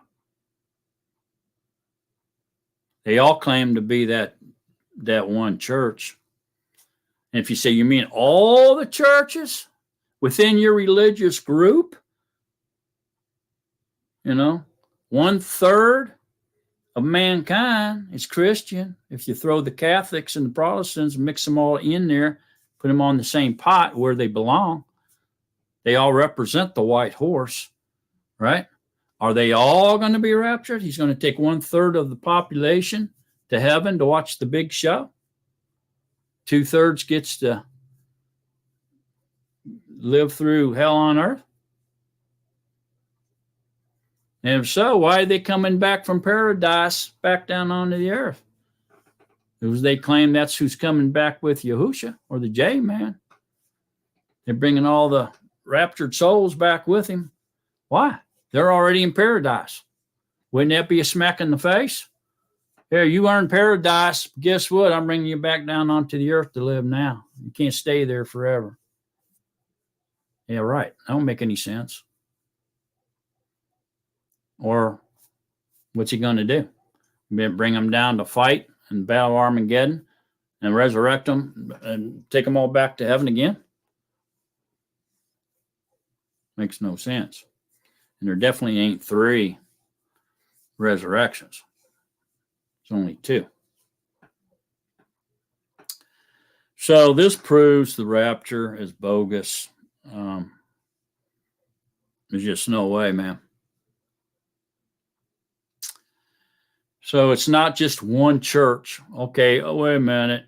It's that little Baptist church down there on the corner that's got 300 members in it. That's the one. The rest of them ain't going. They're false churches. that what you're trying to tell us? Or your entire Christianity, your entire man-made religion, including the Catholics, all of you, are going? Be raptured? The whole entire religion? If you say no, then I don't think you know what you're talking about. So, the sake of the chosen ones, those Yamim shall be shortened, because they're going to be here. And if he didn't cut the day short and take control over the and the false prophet and the beast system, all flesh, including the chosen ones, would be destroyed. Because it says so. No flesh would be delivered. Delivered. You understand that word? Delivered. Okay. If anyone then says to you, look, here is the Mashiach, or there, do not believe. For false Mashiachs and false prophets shall arise, and they shall show great signs and wonders, so as to lead astray, if possible, even the chosen ones. So there you have it again. The chosen ones must still be among the false Mashiachs and the false prophets if they could be led astray. If they were raptured up in a place called heaven, sitting on a cloud and watching the big show, then how could they be led astray? They wouldn't be able to, but this says they would be able to. And they shall show great signs and wonders so as to lead astray, if possible, even the chosen ones. So the chosen ones must still be here doing all this. He's obviously describing the tribulation years here now, which is the end of the latter days. Okay, so obviously these false Mashiachs and false prophets, which I believe are religious leaders. They're religious leaders and governmental leaders as well. Okay, false Mashiachs don't necessarily have to come in the name of Yahusha, but they could be coming in the name of J-Man. There's a lot of people out there saying they're the J-Man. Even the Pope says he's the mediator. He's the J-Man. Matter of fact, he'll tell you he's the Father. He's Yahuwah himself, represented in the flesh. False prophets, like I said, yeah. Oh, asteroid's going to hit the Earth in 2012. This wipe out New York City. I saw it in a vision. I got it from God. 2012 came and gone. Also false teaching, such as religious leaders, priests, pastors, all those. Whatever they call them. Guru, whatever it is. They'll rise, and they have arisen. There's a lot of them. Go pick out which one you want to go into and sit in there and there's those elongated benches in there and listen to him spew his lies and false doctrine at you. Give him money for teaching you lies and go home. They're everywhere. They're everywhere, man. You ain't never seen this many false prophets and teachers on the world as you do now. False Mashiachs as well. Did you know that the North Korean people consider their leader a God man? They don't consider him human. Matter of fact, half of the population believes that their leader doesn't pee or poop. They think he is a God. That's a form of a false Messiah. Don't you think? Sure is. It's humanism, worshiping a man, worshiping a human, humanism. So yeah, it's all around us. It's intensified. It's multiplied. It's everywhere. You can't turn on the TV without seeing it somewhere. False prophets telling you that, yeah, God told them this, God told them that. God told them you're supposed to go empty out your bank account and send them all your savings and you'll be blessed. All kinds of stuff, man. Y'all know it's out there. So far, I haven't really read anything in here that I can't really apply to today, except for the abomination that lays waste, that sends all these people into a fleeing for their lives within minutes, seconds. They got to get out. I haven't seen that happen yet, but everything else so far, I think applies to right now.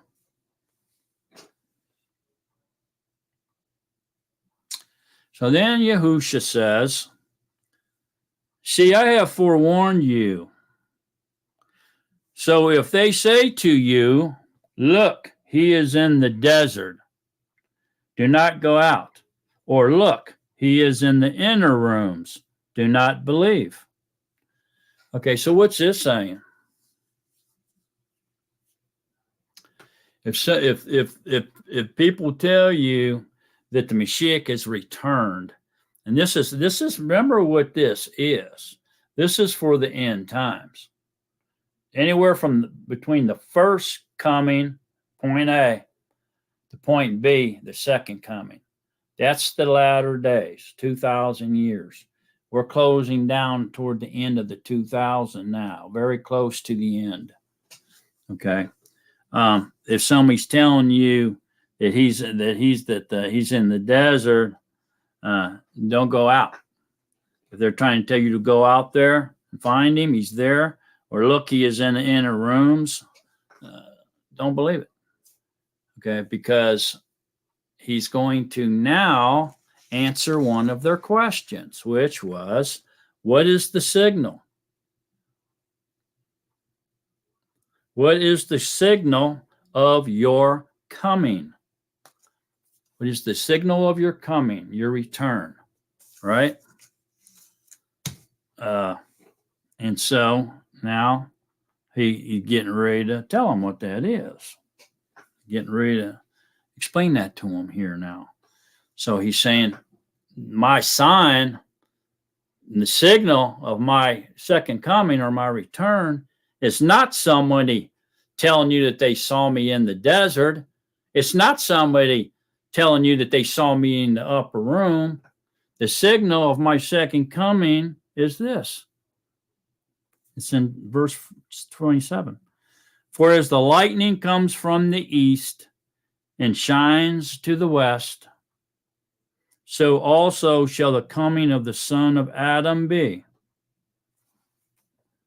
For wherever the dead body is, there the eagles shall be gathered together. And immediately after the distress of those days, the sun shall be darkened, and the moon shall not give its light, and the stars shall fall from the heaven, and the powers of the Shemayim shall be shaken. And then the sign of the Son of Adam shall appear in the heaven. And then all the tribes of the earth shall mourn, and they shall see the Son of Adam coming on the clouds of the heavens with power and much esteem. Okay, so how powerful is that? And a whole lot just got said right there, did it not? A lot. Okay, so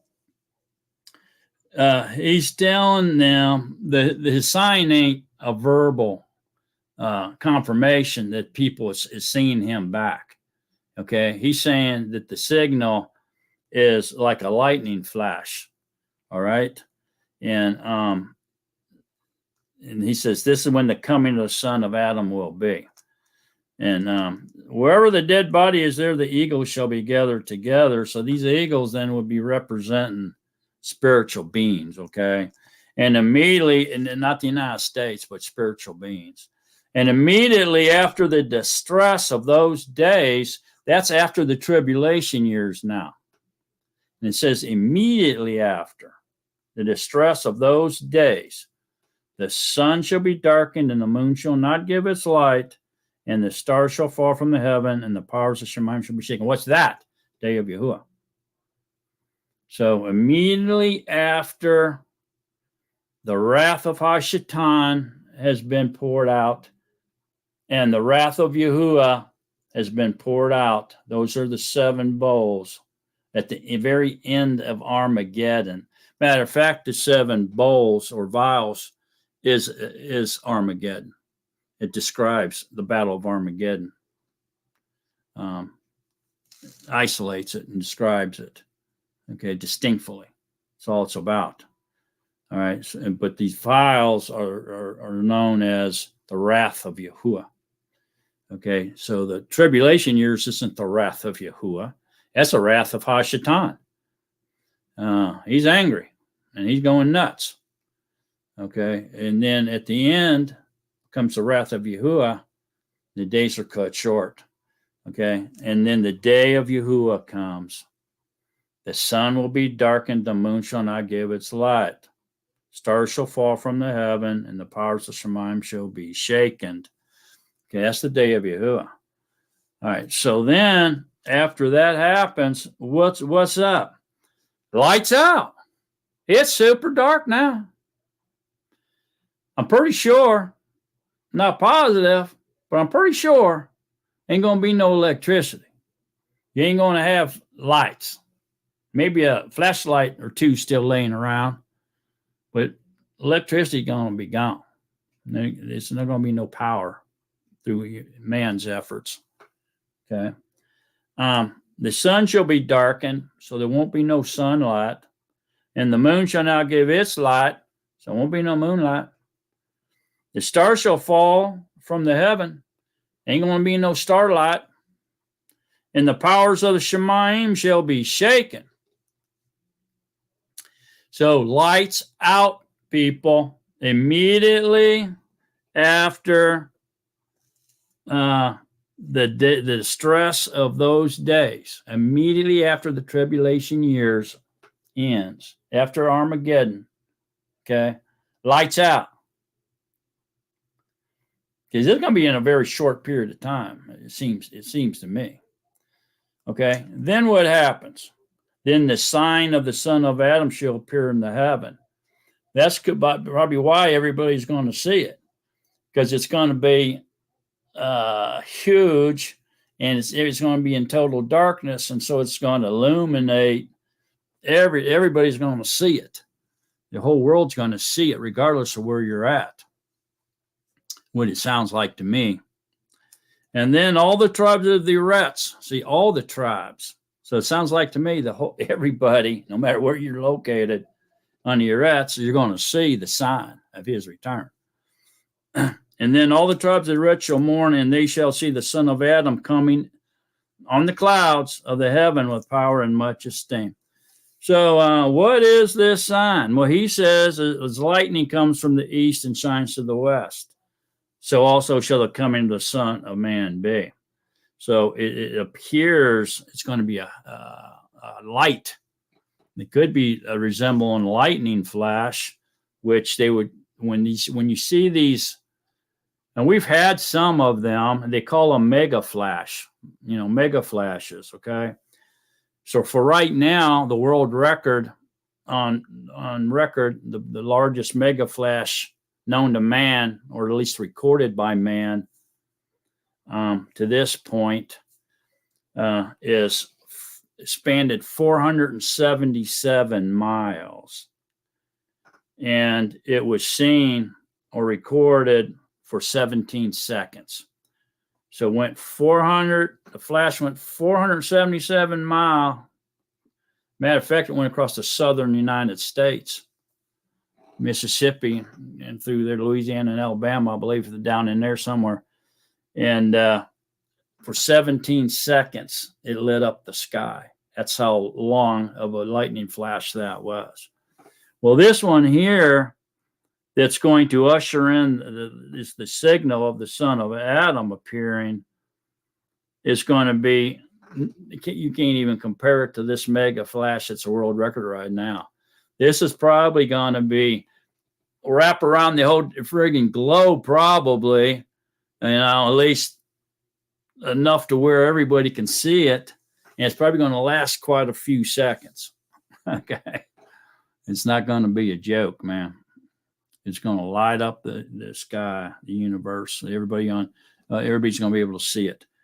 And that's him coming back, It's going to be huge, man. Just a huge flash of light. It can be seen worldwide. It's not just going to be a couple second thing. It's going to last for a while till he gets back. And it's going to happen in total darkness. At least that's what I'm reading.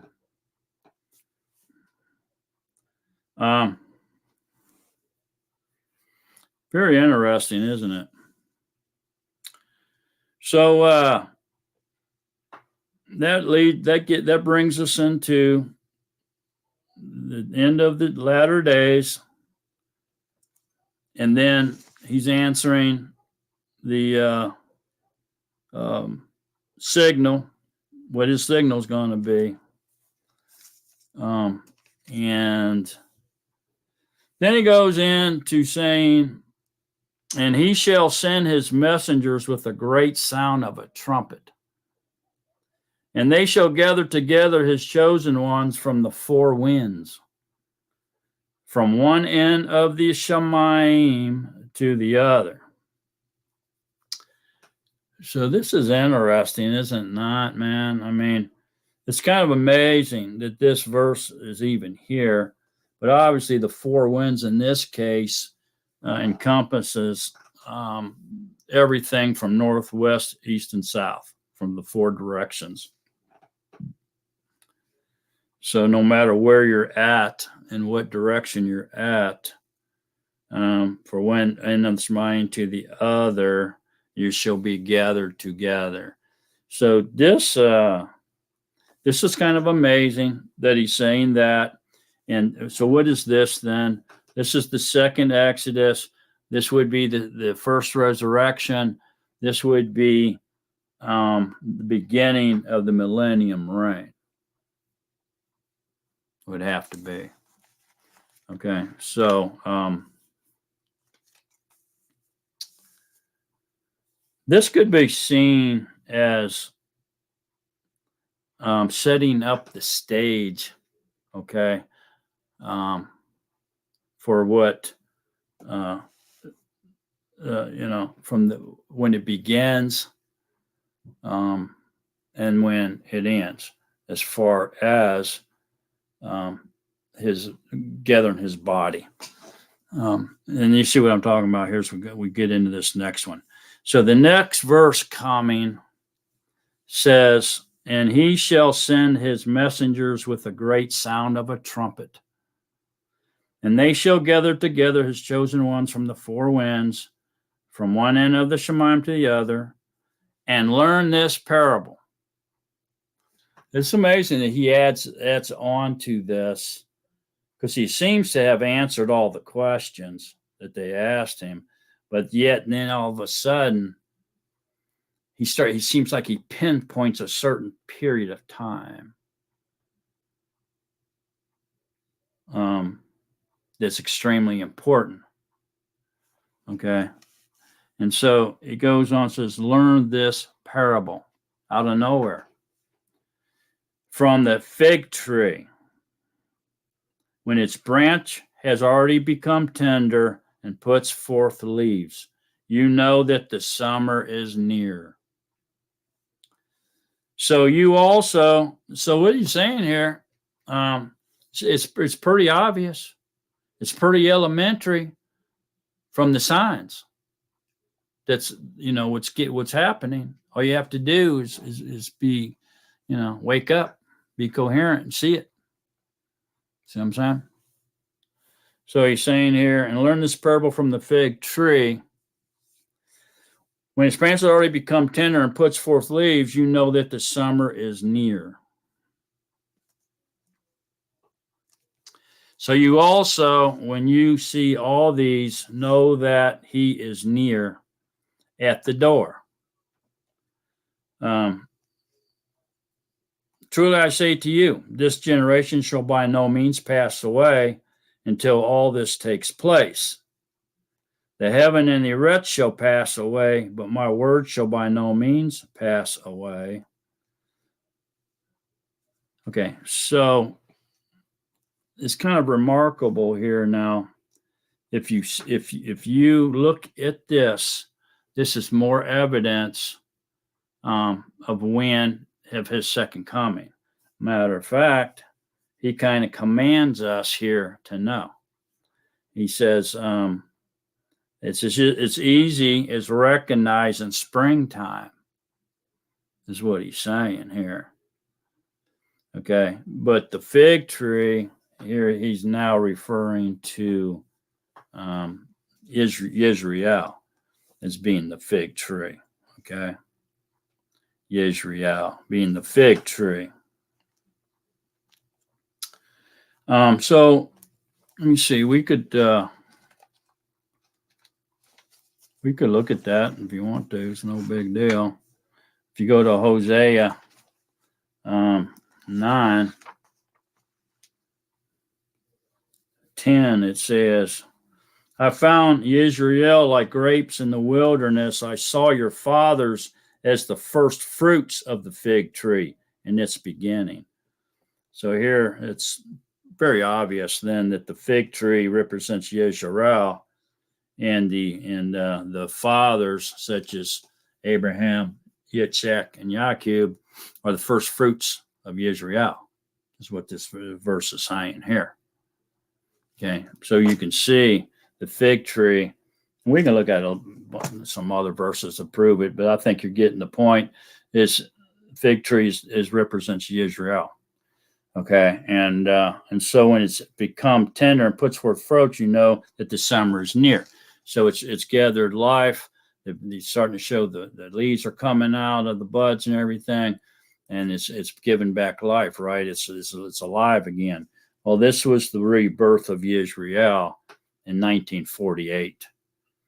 Is what Yahusha was predicting here. It's pretty clear. So also when you see all these, know that he is near at the door. So that's a command. Also, when you see all these, know, he's commanding you to know that he is near at the doors. I mean, she's standing on your porch. She got his hand up ready to knock, man. That's how close it is to his coming when you see Israel reborn again, which happened in 1948. So he's saying he's very close, and he's commanding you to know that. So if you disobey his command, that's up to you. But he's really commanding you to know it, that he's near and at the door. You see all these? Know that he is near at the doors. Truly, truly, I say to you, this generation shall by no means pass away until all these takes place. What generation? Well, that would be the generation that was born with the rebirth of Yisrael in 1948. So everybody that was born in 1948, you're the last generation. You're the first fruits of the last generation. It's when the last generation started. And we can see that this generation is 80 years in length. So go to Psalms 90. If you go to Psalms 90, 10, it says, the yamam of our lives are 70 years, or if due to strength, 80 years. Yet the best of them is but toil and exertion, for it is soon cut off and we fly away. So there you go. So what this is saying is 80 years is the end of a generation, as far as Yahuwah is concerned. And so he's given us two figures, 70, 80. So when we're given two mathematical figures for an equation, we have to use the outside number, the greater number. So we have to use 80. So we have to ditch the 70 years and go to the 80 years and use it. Okay. Yet the best of them is but toil and exertion. Okay. For it is soon cut off. That last generation ain't going to all die. They're going to be cut off and we fly away. What's that mean? That's the first resurrection. When the dead and Mashiach rises up, puts on immortality, and those who remain at his second coming are transformed in the blink of an eye into immortality, and together with the first resurrection group, we're caught up and we fly away and meet Yahushua in the clouds as he comes back with his army down on the Mount of Olives. And we're going to have immortality at that time. Okay, so if you take the when they were born, again, 1948, when Israel was born, and the last generation was born, everybody that was born in 1948 is the first fruits of the last generation. Okay, and you add your 80 years to that, then that comes up to 2028. 80 years, the length of a generation, given to us here in Psalms 90:10. So there you go, 2028 again. Right here in scriptures. The heaven and the earth shall pass away, but my word shall by no means pass away. So that's very interesting. Everything he said is going to happen. It's not going to go away. You see, the heavens and the earth will, but I'm telling you is going to happen. That's pretty much what he's saying. Everything I'm telling you, all these predictions, all these prophecies and scriptures, it's going to come true, whether you like it or not.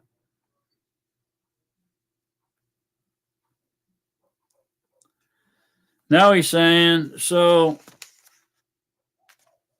now he tells them, but concerning the day and the hour, no one knows, not even the messenger of the Shemayim, but my Father only. And as the Yamim of Noah, so also shall be the coming of the Son of Adam be. For as they were in the Yamim before the flood, eating and drinking, marrying and giving in marriage, until the Yam that Noah entered into the ark, and they did not know until the flood came and took them all away. So also shall the coming of the Son of Man be. So in other words, even though they're hearing about it, they're going to continue on living their lives just as they're living them now. They're not going to repent. They're not going to change their lifestyle. They're not going to do anything. They're just going to continue doing what they're doing. They're going to be living the life as they know it and what they think is normal. Okay, to them, it's a normal thing. Living in this chaos, confusion is normal.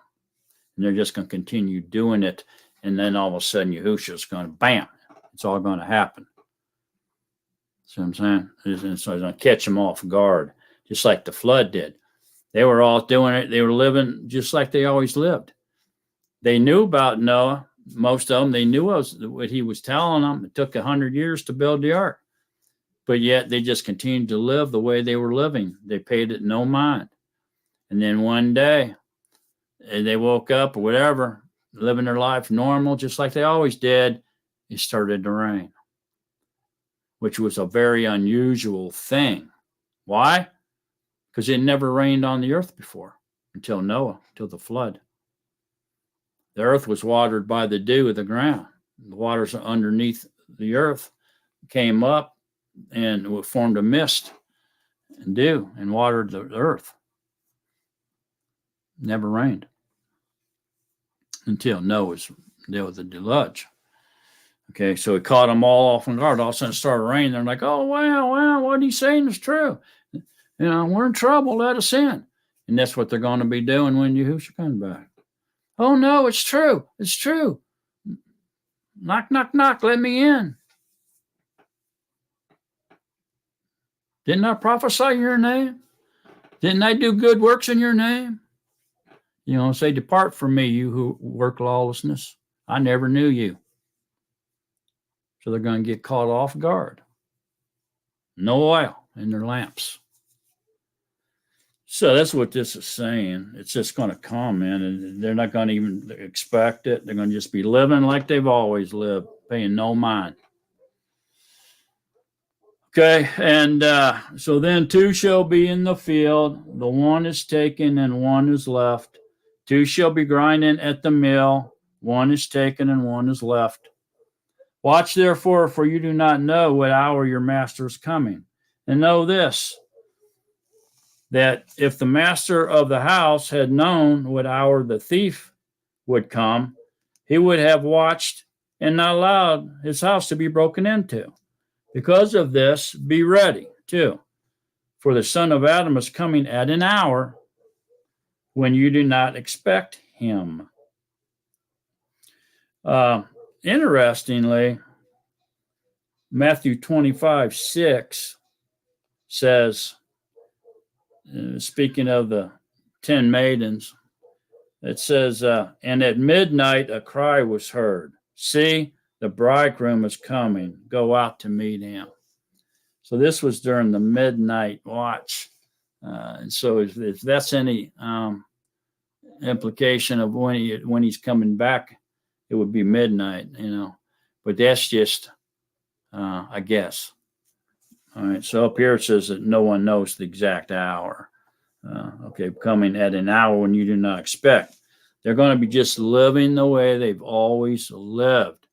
Most of the people will be sleeping. The others will just be living the way they've always lived, not expecting anything to happen.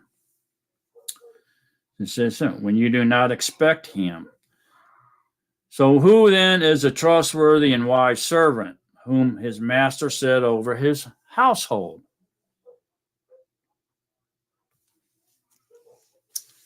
To give them food in season? Well, that's very interesting. So here, whom his master set over his household would be the 4th commandment. The 4th commandment is given to everyone, but it specifically outlines those with authority, who has been given authority over his household, over his servants. Okay, whom his master set over his household, trustworthy and wise servant. Okay, and so if you read the 4th commandment, it specifically points to the authority figures, the ones in charge, the ones that have power over others.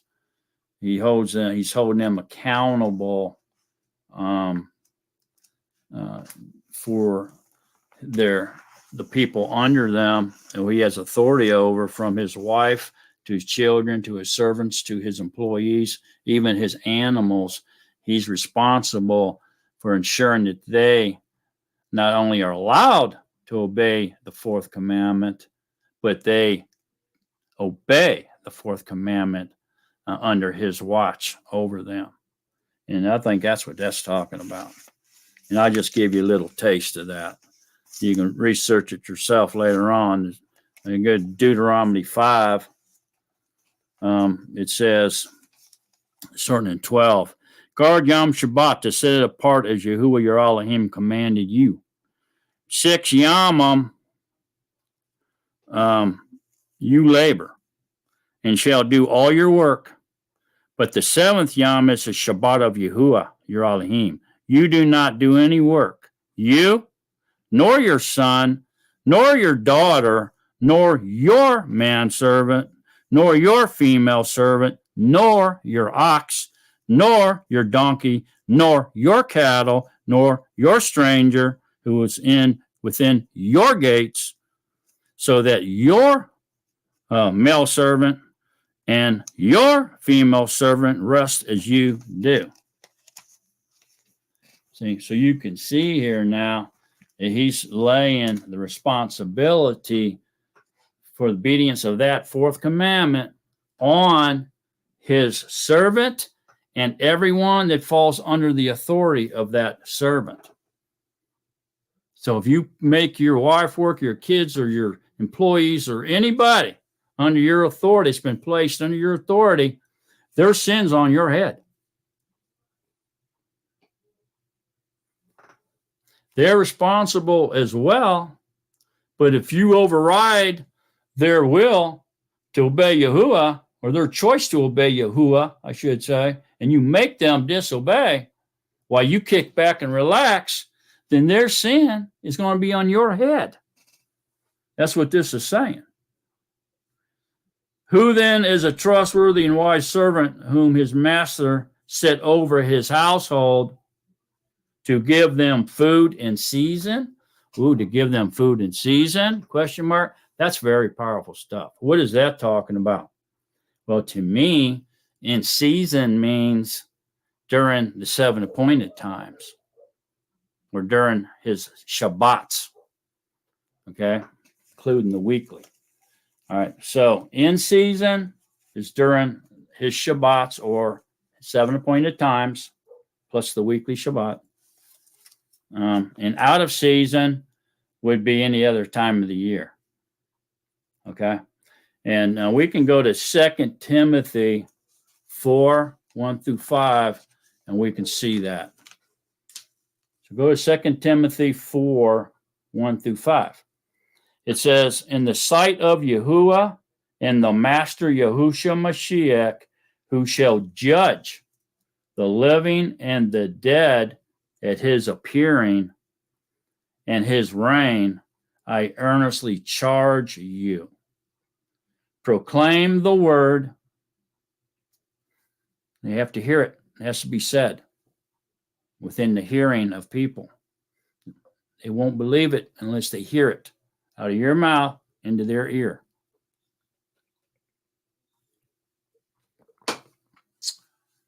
Be urgent in season, out of season. So there it is.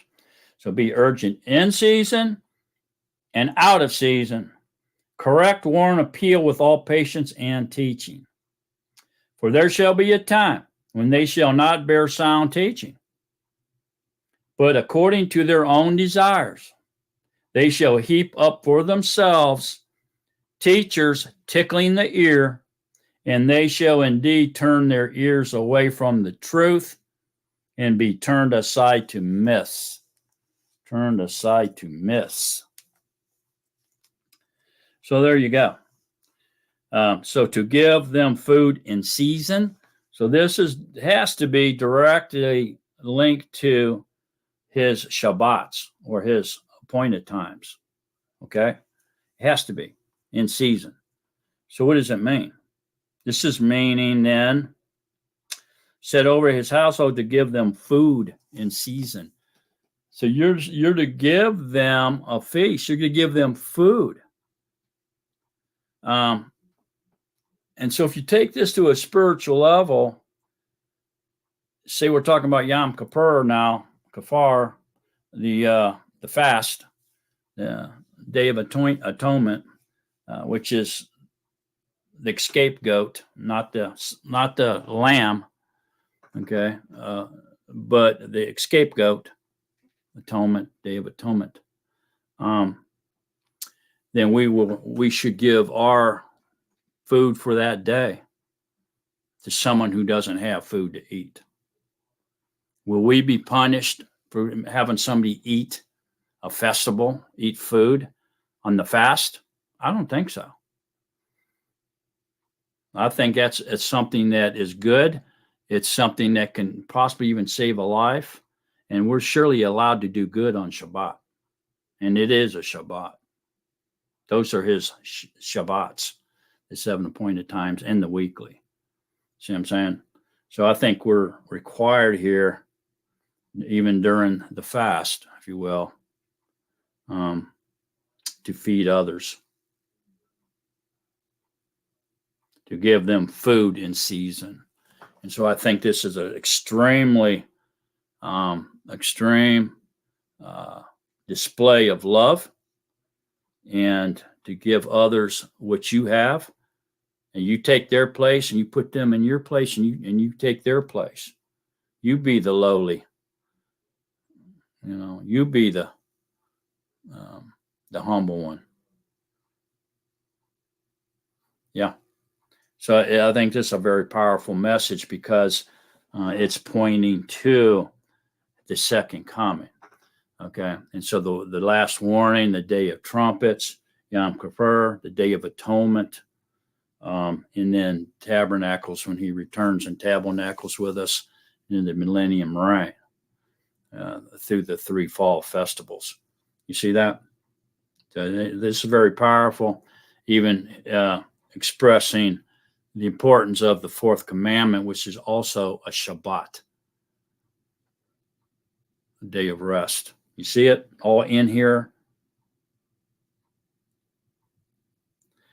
Who then is a trustworthy and wise servant whom his master set over his household in that 4th commandment to give them food in season during the Shabbats? Blessed is that servant whom his master, having come, shall find so doing. Wow. So if he finds you doing what we just discussed, you're going to be blessed. You're going to be in a good place, man. Woo. May we all be caught doing that. What a powerful statement, man. Listen to this. Listen to the reward. Truly I say to you that he shall set him over all his possessions. Wow. Wow. Are you picking up what Yahusha's laying down here, folks? Wow. If he comes back and finds you doing what he's told you to do, what we just discussed, in season, out of season, during the Shabbats, giving them food in season, yeah, that's an act of love. He says, blessed is that servant whom his master having come shall find so doing. Truly I say to you that he shall set him over all his possessions. All his possessions, man. Wow.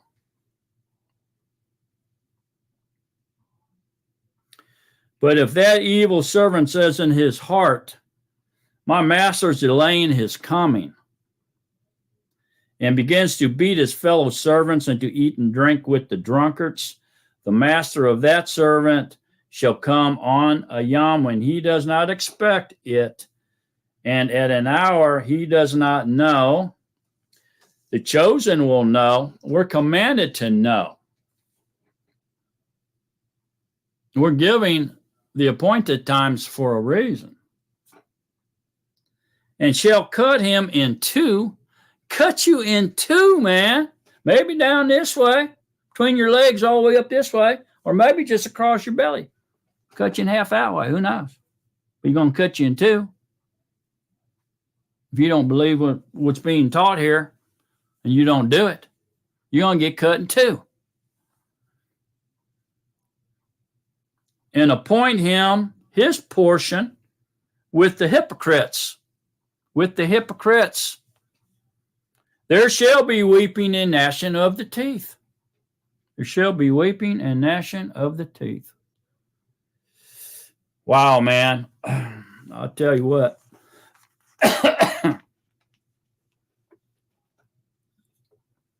Never have most of us realized the importance of his Shabbats and what we're supposed to be doing on them and why we're supposed to be doing them. It's like the foot washing, man. It's a strict, huge requirement that requires us to be lowly, humble, and kind, and show nothing but love to somebody during the most critical time of his creation. And if he catches you doing that when he returns, obeying that, you're going to be blessed exceedingly. He'll put you in charge of all his possessions. That's all his election, man. That's his treasured possession. That's his love of his life, his beloved. He's going to put you above them all because you took care of them while you were on this carbon copied world. You had the love and the humbleness to do so. But if he catches you not, and you're doing the opposite, you're not caring for them, you're running around with the sinners, and you're backsliding, falling away, because you don't think he's coming. He's delayed his coming. He ain't going to come for about another 50. Matter of fact, I think the people over there in Israel, I think they're right. I think it is only 5789 or whatever.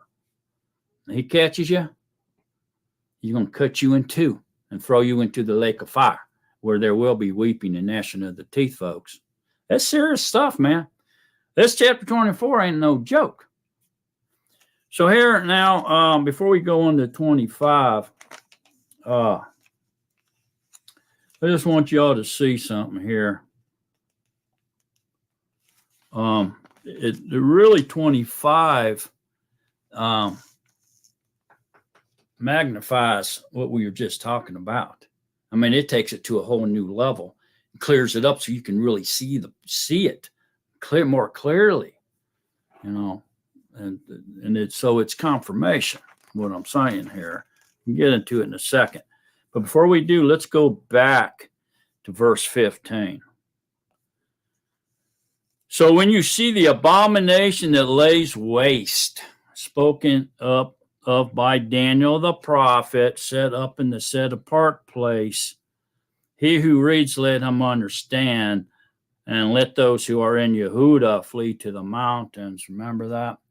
Okay, so since he mentioned Daniel here, spoken of by Daniel the prophet, then that's the clue that we should be able to go into the book of Daniel somewhere and find out what this end time, latter day abomination that lays waste is.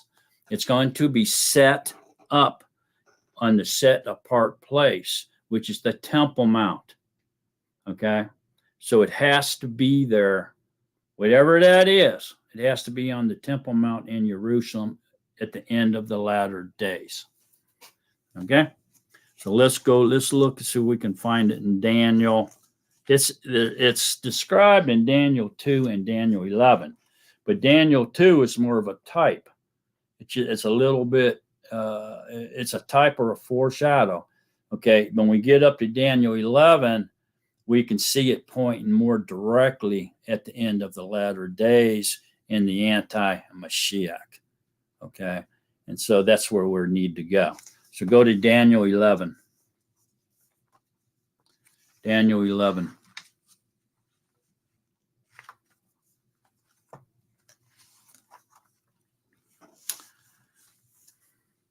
So we can see there's a lot of things that, you know, where Yahushua's talking to them about that's going on and has been going on for the last 2,000 years. But this one thing right here, okay, seems to be something we just can't pinpoint because it must be not has happened yet. And it has to be set up. Okay, but before we get deeper into this, let me just remind you all that there's more than one abomination of desolation. Okay, so be careful and accept the fact that there's more than one. Okay, and that'll help you get past those stumbling blocks. Okay.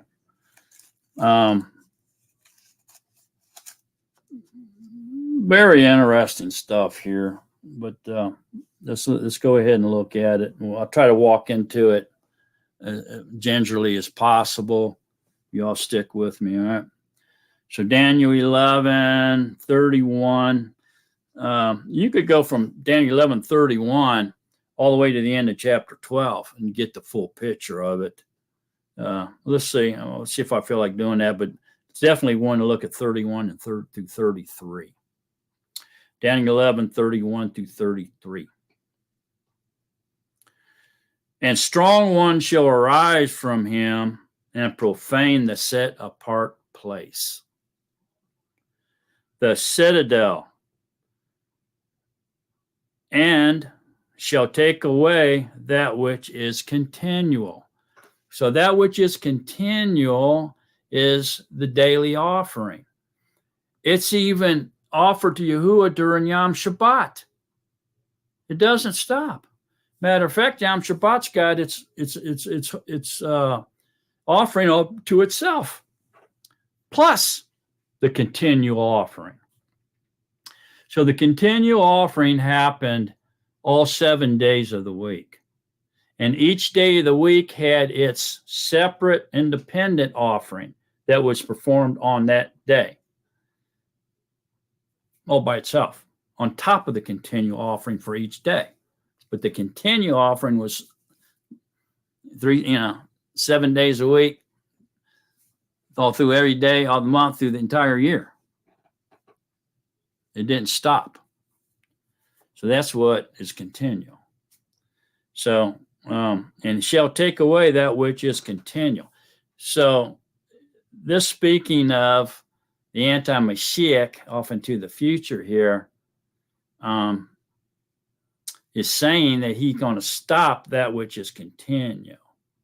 Okay, and so some will say, well, he stopped it when 70 AD, when the second temple was destroyed. It does. This is not what it's talking about. Just like we just read in Matthew 24. That wasn't talking about that. That was talking about an event. Remember, we had at least 4 or 5 points that proved that was not talking about 70 AD. Remember that? Same thing here. This ain't talking about 70 AD like they say it does. This is toward the end of the end times. So if he takes away that which is continual, then obviously the continual sacrifice must have resumed. And for that to resume, there must have been a red heifer that was sacrificed to clean Israel and the people with the ashes of the red heifer. And then the temple was built, which they have off site now, they can erect it under a year. They have all the utensils, all the furniture. They even have the priests, and they're practicing the rituals and the Passover offering, everything. They're doing it, practicing it. Okay, they have all the garments of the priests, all the clothing, all the uniforms. They have everything they need, man. They just have to put it up and start doing it. And they say that once they're given permission, they can have that built, cleaned up, built, sanctified, whatever, and in working condition, actually performing everything in the Torah like they used to, within less than a year, 1 year. It's amazing. So this seems to be suggesting then, take away that which is continual, is they had to have resumed the continual burnt offering and drink offerings. They had to have, because he takes them away. And set up the abomination that lays waste. This ain't saying the abomination of desolation. This is saying the abomination that lays waste. Back in Daniel 2-ish, some other places, it talks about a king that they came in and they captured Israel, and he set up an altar. He started sacrificing pigs on Yahuwah's altar, pigs, and made the Jews eat the meat of the pigs, forced them to eat it. Some didn't. They'd shove it in their mouth, I think, and they would, gag on it and die. some really weird stuff happened back then. But and then he set up an image of Zeus and the Holy of Holies inside the temple there, and was worshiping Zeus inside the Yahuwah's temple, and it laid waste. Okay, so you got to remember that, and so that was a foreshadow of what was coming. Okay, and so now this here is talking about it, which is going to transpire when? At the end of the latter days. All right. So set up to me means it ain't there yet. Set up the abomination that lays waste. And by flatteries he shall profane those who do wrong against the covenant. Why would he do that? Because this is either speaking about the covenant of Abraham, okay, that the anti-mashiak has cut a peace treaty, has made a deal with Israel, saying that they do have the right to the promised land. They do have the right to possess the Temple Mount in the promised land, Israel, that they're on. They have the right to that land because it was given to them by Yahuwah himself. Right, and so it's going to be a peace agreement made between the anti-mashiach and the state of Israel that they have the right to the promised land. Okay, so and by flatteries he shall profane those who do wrong against the covenant. So why would he do that? Well, he's trying to get on their side. For number one, he's trying to be on their side and win them over by flatteries, by doing that. Okay, but the people who know their Elohim will be the chosen. Shall be strong and shall act. And those of the people who have insight, know truth, shall give understanding to many, and they shall stumble by sword and flame, by captivity and plundering for Yamam. Okay, so this seems to be suggesting that the burnt offering has resumed, and now he takes it away. And he sets up an abomination that lays waste. And this has something to do with worshiping him. And so he's going. So in other words, I believe what this is referring to is he's going to go on into the Temple Mount and proclaim to be Yahuwah, and people are going to worship him as Yahuwah up on the set apart place. This is what I taken this to mean, okay? And like I said, we could keep reading from there all the way through the end of 12. But go ahead, I'm going to let you do that on your own. But just so that you know that this is speaking of the anti-mashiach, we can go on here in 36. It says, well, you know what? Let me read. I'm going to just continue reading this because this is kind of hard to explain without reading it. But then when they stumble, they shall be helped, a little help, but many shall join them by flatteries. And some of those who have insight shall stumble. To refine them and to cleanse them and to make them white until the time of the end, for it is still for an appointed time. See, it's still for an appointed time. When it's going to happen, it's an appointed time. So it is still for an appointed time to make them white until the time of the end, for it is for an appointed time. So he's saying it's the time of the end is going to be an appointed time, one of the 7 appointed times. What day is that going to be? Yom Kippur. Yom Kippur, Day of Atonement. And the sovereign shall do as he pleases, and exalt himself and show himself to be great above every mighty one, and speak incredibly matters against the all of mighty ones, and shall prosper until the wrath has been accomplished.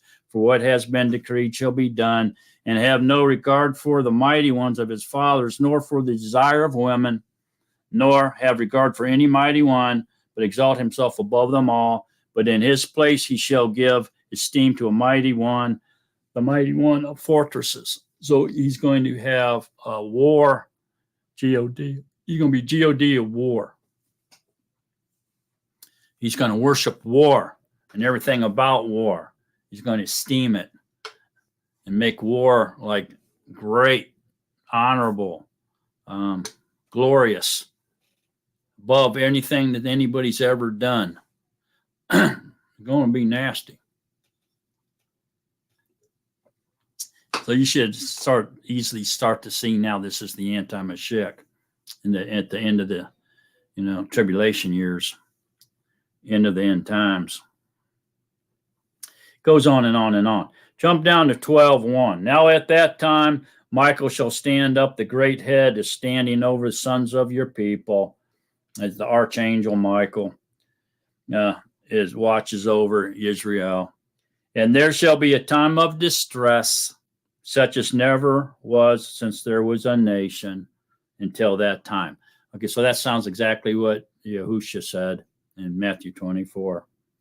And at that time your people shall be delivered, everyone who is found written in the book. And many of those who sleep in the dust of the earth wake up. That's the first resurrection. To everlasting life, and some to reproach as everlasting abhorrence, like a fire. And those who have insight shall shine like the brightness of space, and those who lead many to righteousness like the stars forever and ever. But you, Daniel, hide the words and seal the book until the time of the end. And then if you compare that to Revelations 22:10, you'll find out that Yehukanan was told to unseal the book because it was for the time like this. And so very interesting. But you can see here that that's what that's talking about, the desolation, abomination that lays waste. There's something the anti is going to do. And so right after he does that, apparently then it sounds as though something horrific is going to happen, something really bad, because that's when the women are told to flee from Yehuda and get out of there.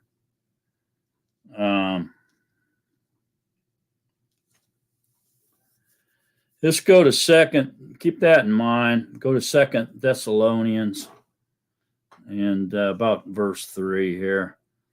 It says, let no one deceive you in any way, because the falling away is to come first. Notice back over here in Daniel that people are going to fall away, and then others are going to come back and get them to come back to Yahuwah, and some's going to come back, and then some's even going to fall away again. So because it's going to be like back and forth. It's must going to be a very confusing time for people, including the Nazarene, right? So over here he's saying, because the falling away is to come first, and the man of lawlessness, which is the anti-mashiach, is to be revealed. The son of destruction, which is the anti-mashiach. Yeah, I know the betrayer was also called the son of destruction, but this ain't talking about him. It's talking about the anti-mashiach, who opposes and exalts himself above all that is called Elohim. That's what we just read in Daniel. So it's got to be talking about the same character. Or that is worshipped. We just read that in Daniel. So that he sits as Yahuwah in the temple of Yahuwah, showing himself that he is Yahuwah. So you see that? So you take that and you apply that back over what we just read in Daniel 11.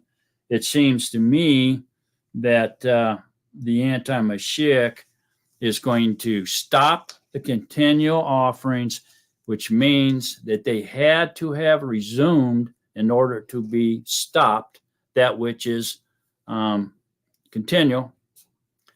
And he stops them, and then he goes and sits in the temple of Yahuwah and proclaims to be Yahuwah.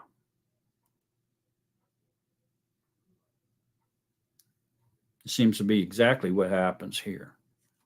And so if we take those two, compare them yourself. Read Daniel 11 and 12, and then read the 2 Thessalonians chapter 2. And then go over, when you're done with those ones, go over to Revelations 13. See, something horrible has to happen, because Yahushua said, telling them women, get out of there. Don't even go back for your coat, man. Take off. So something's going to happen around the set apart place. And all this that we're reading in Daniel 11 and 2 Thessalonians is all happening at the set apart place. And it's the anti-mashiak doing it. He's involved. So something really bad is coming to come out of this. And that's something that really bad is none other than Armageddon. Okay, so there's going to be a really bad war happen locally right there in Israel. It's going to be horrible.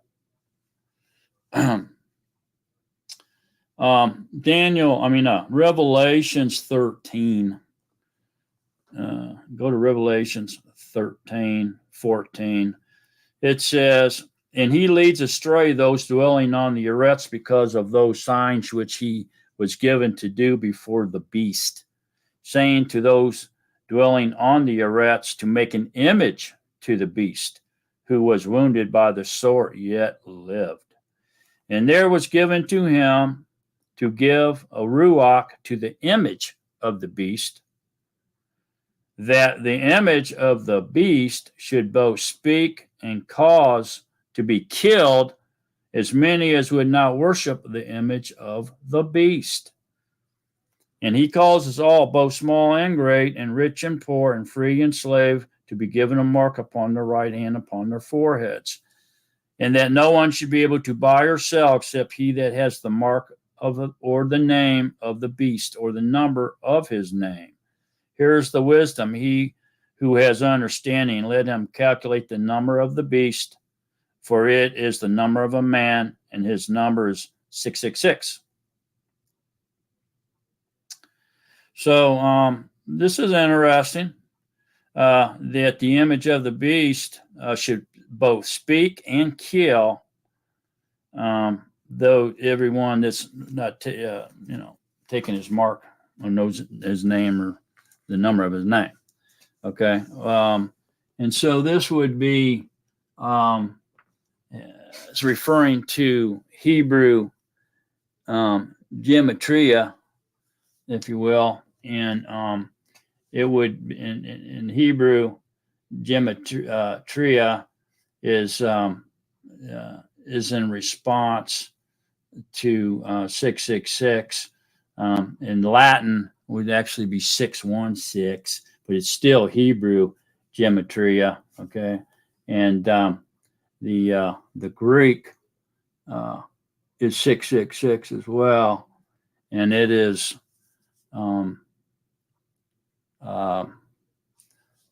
also in applying to the pronunciation of a name. Okay, so we've talked about this before, but very quickly, the Greek, it's all still Hebrew. Okay, gematria, but the anti-mashiak actually means Mashiach-like.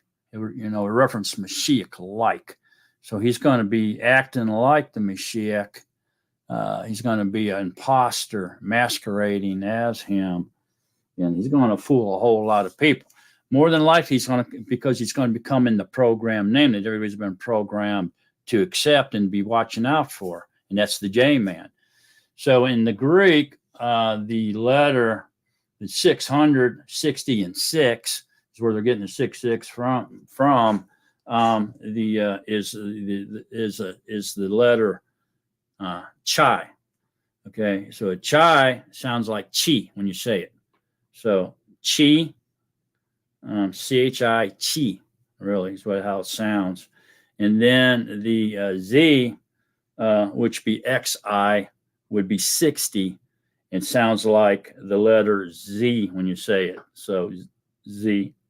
And then the 6, the stigma, and this, like I said in Greek, would sound like us. So it would sound like saying us when you say it, verbally. So you put that together, you got chi, z, us. So if you say it all together, then Jesus, Jesus, Jesus, Jesus. Sounds an awful lot like the J-man, doesn't it? 666 in the Greek. Okay, so anyway, I think you put all this together, and this appears as though this is the reason he's telling them to flee, and the abomination that lays waste. I think it's exactly what happens in Daniel 2, when the type or the foreshadow came in and started sacrificing pigs on the existing outdoor altar in the Temple Mount, and also set up a statue of Zeus in the temple, and was worshiping Zeus in that temple. I think is the foreshadow what's happening when he tells everybody to flee, everybody in Yehuda to flee. I believe the anti-mashiak will go up there, and he will stop what is continual. He will proclaim to be Yahuwah, and everybody will start bowing down and worshiping him as Yahuwah as he sits in the temple, the newly erected third temple, physical temple, proclaiming to be Yahuwah and being worshipped.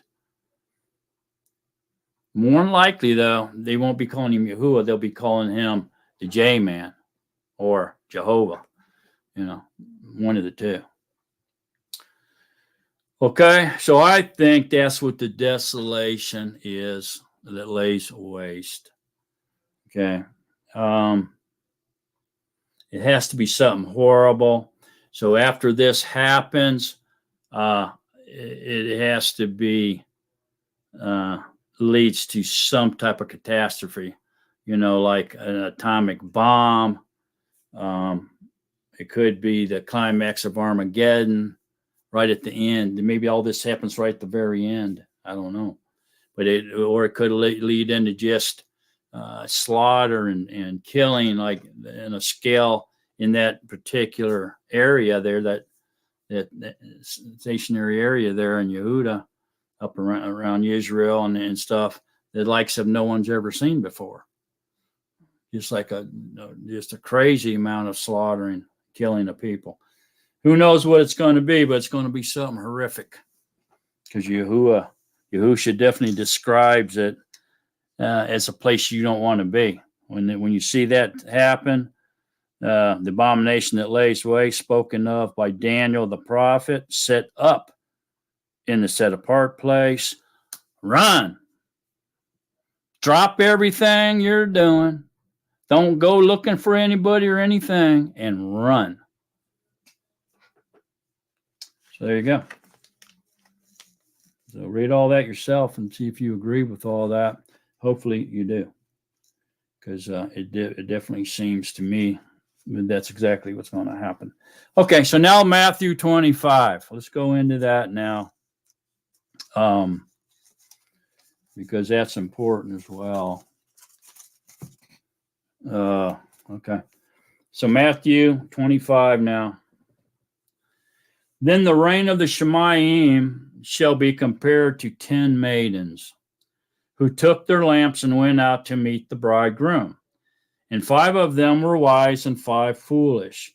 Those who were foolish, having taken their lamps, took no oil with them. But the wise took oil in their jars with their lamps. Now, while the bridegroom took time, they all slumbered and slept. So here they lived their life. They did their studying and everything. 5 got to receive the Ruach HaKodesh, had the seed of Yahuwah in them, implanted in them when they fell asleep, and 5 did not. So they were under what? False prophets, false teaching, leading them astray. So they fell asleep without the Ruach in them. Then all those maidens, and at midnight a cry was heard, "See, the bridegroom is coming, go out to meet him." Then all those maidens rose up and trimmed their lamps. And the foolish said to the wise, "Give us your oil, because our lamps are going out." But the wise answered, saying, "In no way. There would not be enough for us and you. Instead, go to those who sell and buy for yourselves." And while they went to buy, the bridegroom came, and those who were ready went in with him to the wedding feast, and the door was shut. So now it seems as the ones that had the Ruach HaKodesh in them were allowed in to the reign and went to the wedding feast, and the other 5 weren't, because they didn't have the Ruach HaKodesh. Okay. And later, the other maidens who also came, which would be the second resurrection now. See that?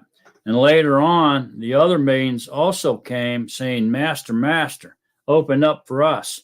But he answering said, "Truly I say to you, I do not know you. Watch therefore, because you do not know the day nor the hour in which the Son of Man is coming. And it is like a man going from home who called his own servants and delivered his possessions to them." So interesting here. And at the second resurrection, they wanted in to the reign, but he said, "I don't know you." Didn't know him, man. So did they get in? It doesn't appear they did.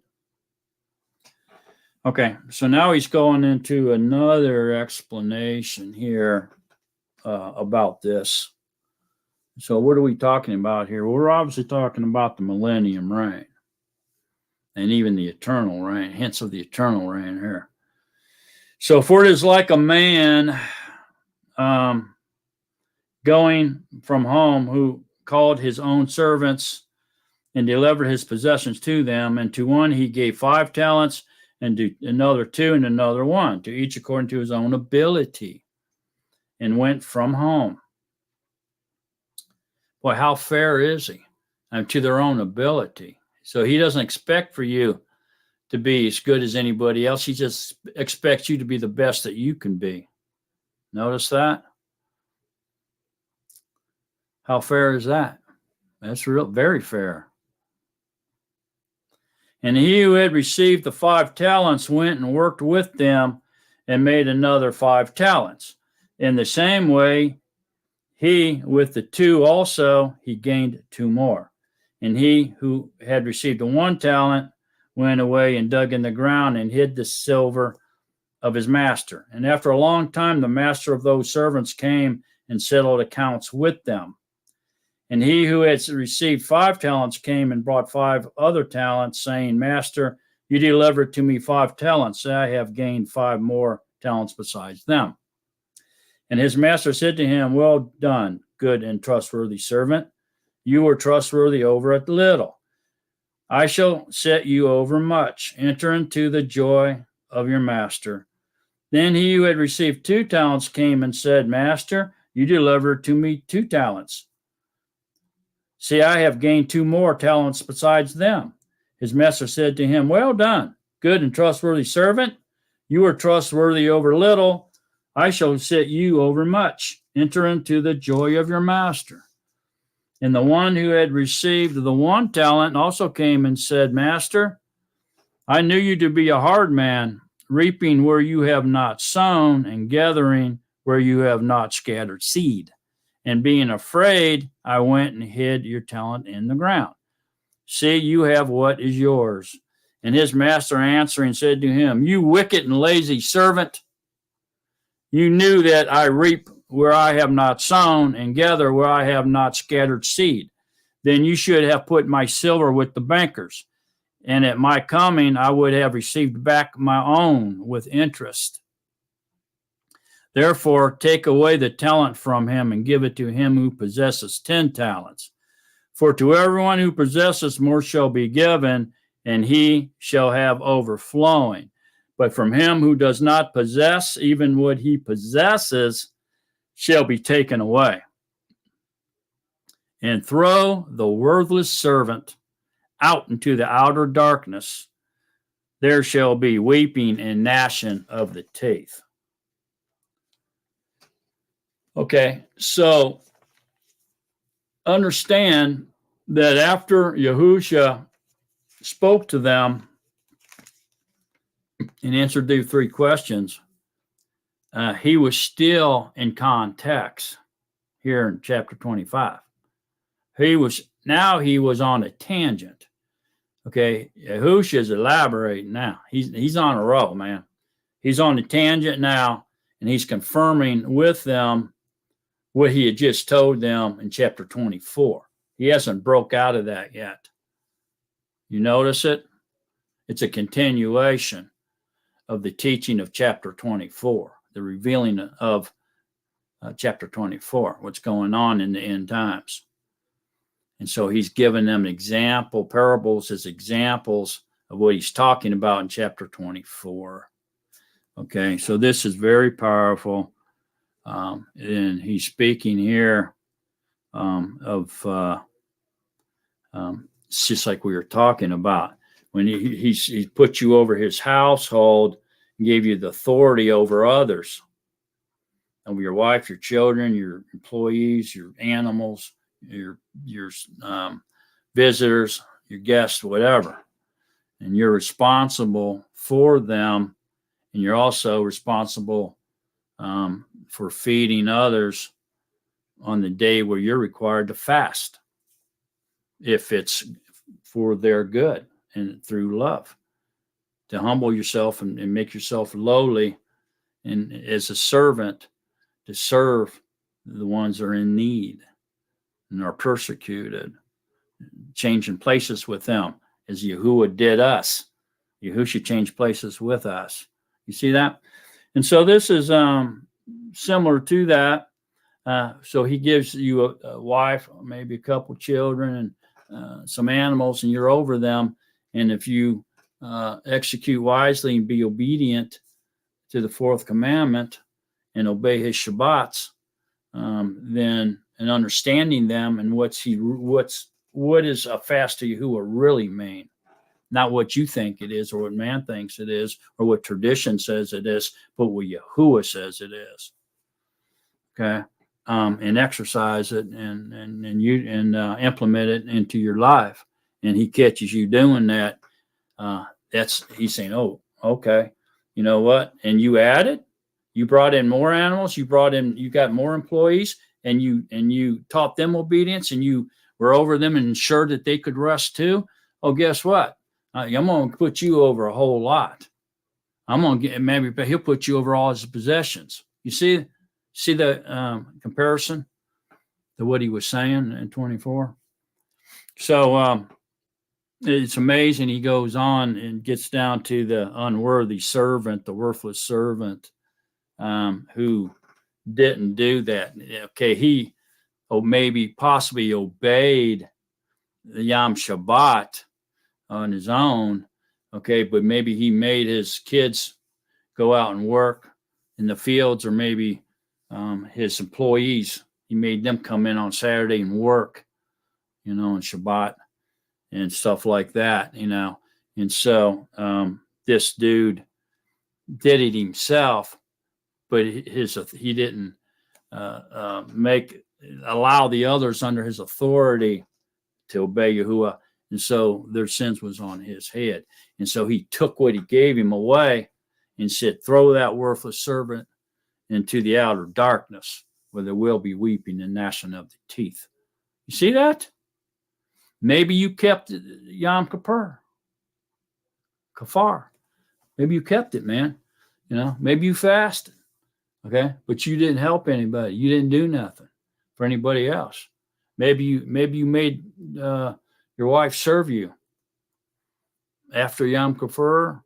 Um, maybe you showed no gratitude to Yahuwah for everything that He's done for you and all the forgiveness He did for you, and you just went back to your living normally. I mean, so many things that can come to mind, but maybe you didn't humble yourself and help somebody in need on Yom Kippur. Maybe you didn't do good on his Shabbat when you had a chance to. So all these things points to what? Self-centeredness, narcissism, self-love, love of yourself, not others. See what I'm saying? And so he took whatever was given to you away, gave it to the one that had 10, that did real well, and just gave him yours, and then said, take the worthless servant, throw him into the outer darkness where there'll be weeping and gnashing of the teeth. You see that? You can't be stubborn. You got to be very careful. Understand Yahuwah and the knowledge of Yahuwah and what Yahuwah wants. It's very critical that you understand what Yahuwah desires, man. And walk appropriately, to his will. Very powerful stuff, man. But anyway,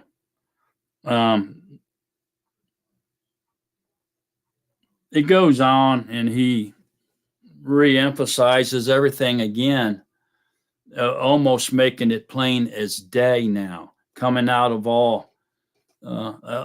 the deepest parts of his spiritual message here, and just kind of lays it out there on the table and shows all his cards so that you have no excuse but to understand what Yahushua and Yahuwah is desires on his Shabbats, man. And right here, he lays it out. And when the son of Adam comes in his esteem, and all the set apart messengers with him, then he shall sit on the throne of his esteem. It sounds like the white throne judgment, doesn't it? The throne of his esteem. He's going to be the judge. And all the nations shall be gathered before him.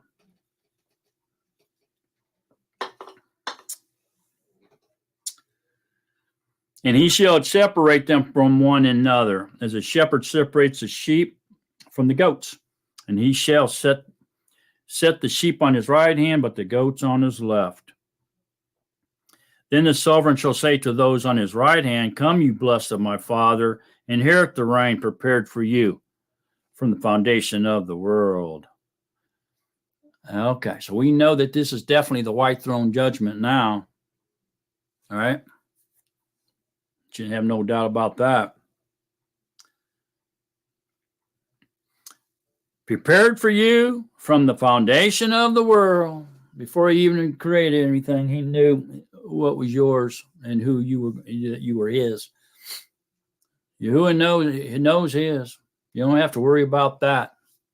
If you were his, he knew it before he created anything. He knows who his chosen people are before the foundations of the world. For I was hungry, and you gave me food. I was thirsty, you gave me drink. I was a stranger, and you took me in. I was naked, and you clothed me. I was sick, and you visited me. I was in prison, and you came to me. Then the righteous shall answer him, saying, Master, when did we see you hungry and feed you, and thirsty and gave you drink? And when did we see you a stranger and took you in, or naked and was clothed you? Well, this is obviously love in action. This is passing the love test. This is obeying his Shabbats. Same thing as belief. Belief requires action to be established as well. That means obedience. So belief without obedience is dead. Without action, it's just a word, just lip service. You don't really truly believe in Yahuwah. Although you say you do, I believe in him, so now I'm delivered. Well, I got news for you. You better start being obedient to his commandments because you have to put action behind that word belief in order to establish it or to prove that you believe. If you say you believe and you continue to be lawless and you do not obey his commandments, then that proves that you do not believe to him. Because if you believe, then you would be obedient because you would have fear of Yahuwah. And the fear of Yahuwah is the beginning of wisdom, which is deliverance, being delivered, love. Okay, so if you say you believe but you don't stay obedient, then you're a liar. You're just saying you believe in him, but really you don't. Because if you did, you would be obeying him out of fear and ultimately out of love. And when did we see you sick or in prison and we came to you? And the sovereign shall answer and say to them, truly I say to you, and so far as you did it to one of the least of these, my brothers, you did it to me. And so there you go. And so this is love in action, man. Okay, love in action. In this case, they were delivered. They were the sheep. This is at the white throne judgment. This is an extension of Matthew 24. He is just giving you a clear picture of what he was saying in Matthew 24. He hasn't changed the subject or anything. He's still in context in that conversation he's having with his Talmudim who came to him separately. He hasn't stopped talking to them about it yet. See that? This is an extension of that conversation. It's in context. There's been no change of subject here.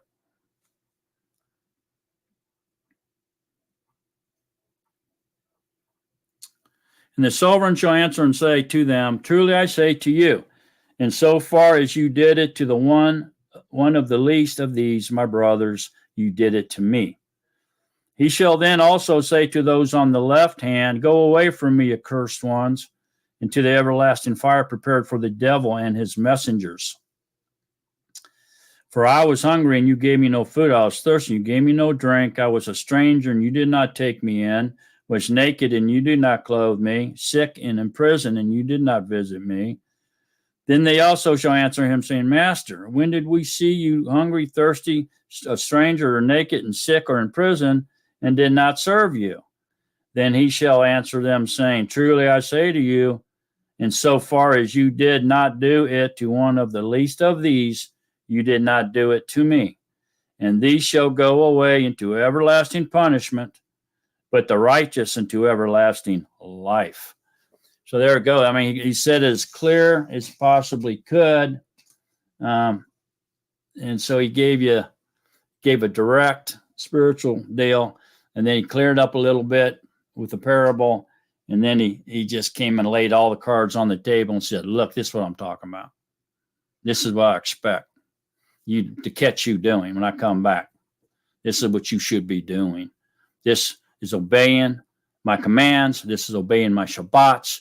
This is loving your neighbor as yourself. And this is loving Yahuwah, because whatever you do to these people is what you're doing to me. You're either loving me or you're hating me, depending on what you're doing with these people. And he don't care if it's in season or out of season either, does he? No, he doesn't. He expects you to be obedient, and he expects you to help others be obedient that's under your authority. And then if you do that, then he'll put you over all his possessions because you have passed the love test. Okay, so that's very powerful stuff. And I think you get that message. Look, I know that there's people out there that believe and teach, and I've heard the conversations, many times, that there's not going to be a third temple, that's false teaching. They say the third temple is us, and there's not going to be a physical third temple. That's just a metaphor. Well, look, man, I think I just produced enough evidence that you should be starting to waver on that a little bit. least loosening up. Because, yes, there's a spiritual side and there's a spiritual message in Scripture that says that we are the temple of Yahuwah. And so if you want to say that that's the third temple, you can, I guess. That's okay. I don't see any fault in that. But what it's really saying is you're the temple of Yahuwah. You're his dwelling place temporarily. Okay? Until you get your immortal body. And then you'll be his permanent dwelling place. So your flesh and our reality has not died. Okay, in the spiritual realm, as far as Yahuwah is concerned, when we were water immersed, our old bodies did die. We died with Mashiach. We were resurrected with Mashiach, and now we walk with Mashiach in spirit and truth. Right. But in this carbon copy world we're in, our reality or our perceived reality is that we're still in this body of flesh. And so people believe that they can still sin because they see the flesh and its desires and its lusts and its transgressions in front of them, in front of the new creature. And they don't seem to understand the set apart command to be separated. Now you're separated from the flesh, and it's no longer you doing it. It's the old man that you're still inhabiting, because if you didn't, you'd fall asleep. Okay. So as long as you walk on this dust or until he returns, we are trapped inside this fleshly temporal tent, which is called our fleshly body. Right. So,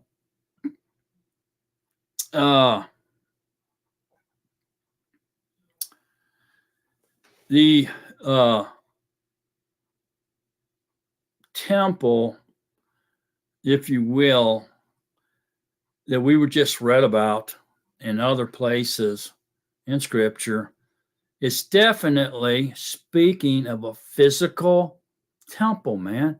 It's not talking about the spiritual, our spiritual reality after our conversion. It's talking about the physical building here on this carbon copied world. It absolutely is. The first temple, the second temple is all outlined in there. We know for a fact those are real, right? So there's nothing to lead us to believe that the third temple that speaks about isn't a physical temple. A third one erected. It absolutely is. And yes, you're right. We are the temple of Yahuwah after our conversion. But we can't get those mixed up, man. Otherwise, we're ignoring a good chunk of Scripture here. Just throwing it out, saying, oh, that's just spiritual. That don't mean nothing. We're the third temple. What? No, we can't do that, man. If you do that, you might be one of those ones that flip-flop back and forth that it was talking about. Were you listening closely about the ones that are flip-flopping back and forth? You don't want to be one of them, do you? So you got to catch the truth. Now look, there's going to be a third physical temple built. I know that's sending waves throughout the YouTube land here, but you got to realize it.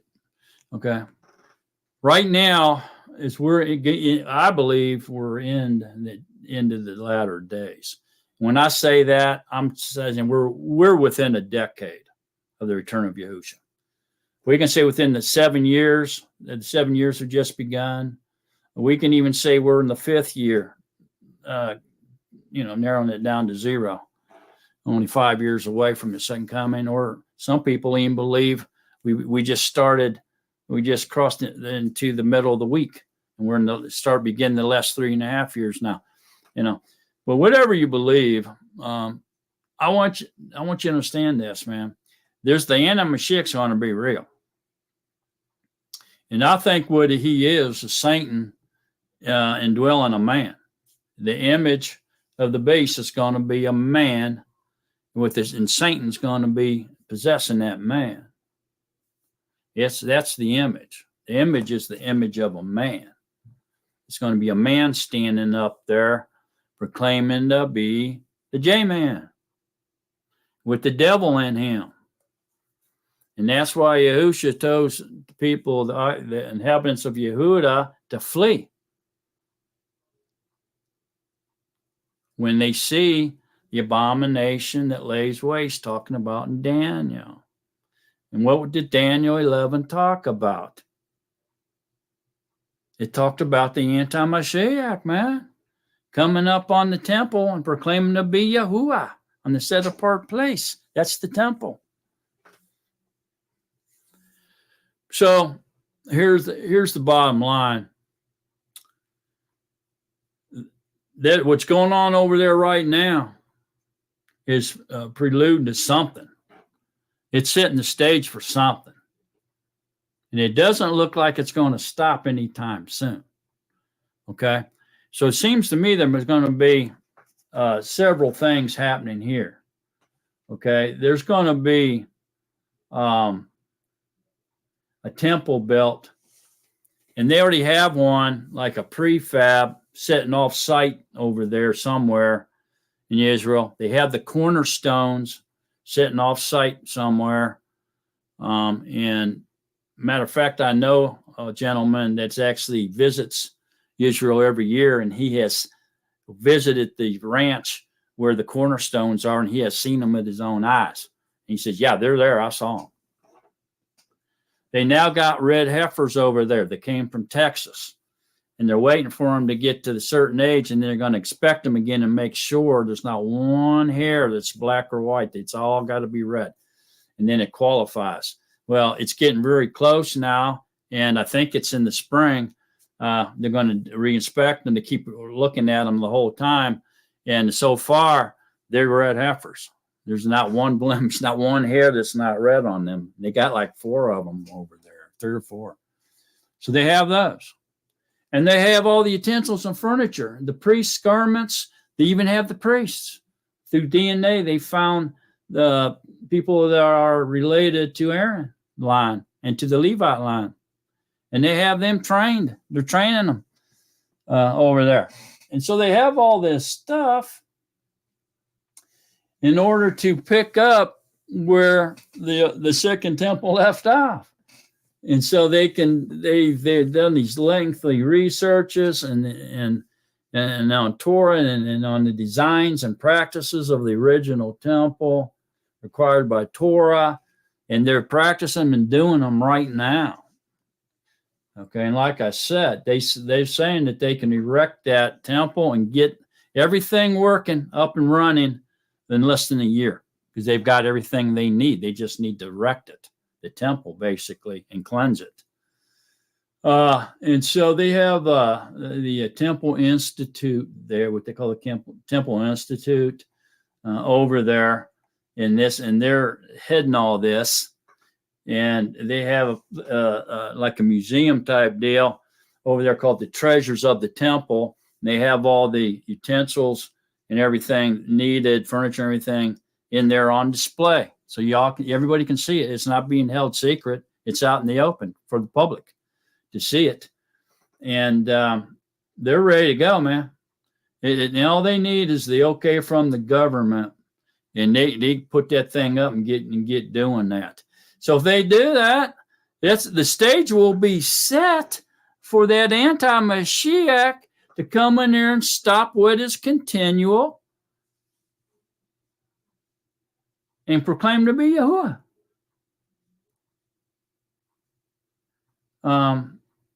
They have even got the menorah there. It's made exactly like it was described to be made. It's 24 karat gold, and it weighs approximately 100 pounds. They have that displayed in a glass case, bulletproof glass case, so that people can even see that. They had everything, man. They're not lacking anything. All they need to do is erect that temple. So what does that tell you? That tells you they're serious about doing this. This is not a joke. This is not a dream. This is not a fantasy. This is real. And they're doing it. Well, people are sitting over here in the United States denying it, saying we're the third temple. They got it all made. They just need permission, and they'll put it up and have it running in less than a year. And then guess what? There's going to be some type of peace agreement made, and probably maybe coming out of this very thing that's happening now, that's going to allow them to do that. Okay, so there's two events that is in sight now, maybe coming out of what we're seeing happening over in the Middle East right now.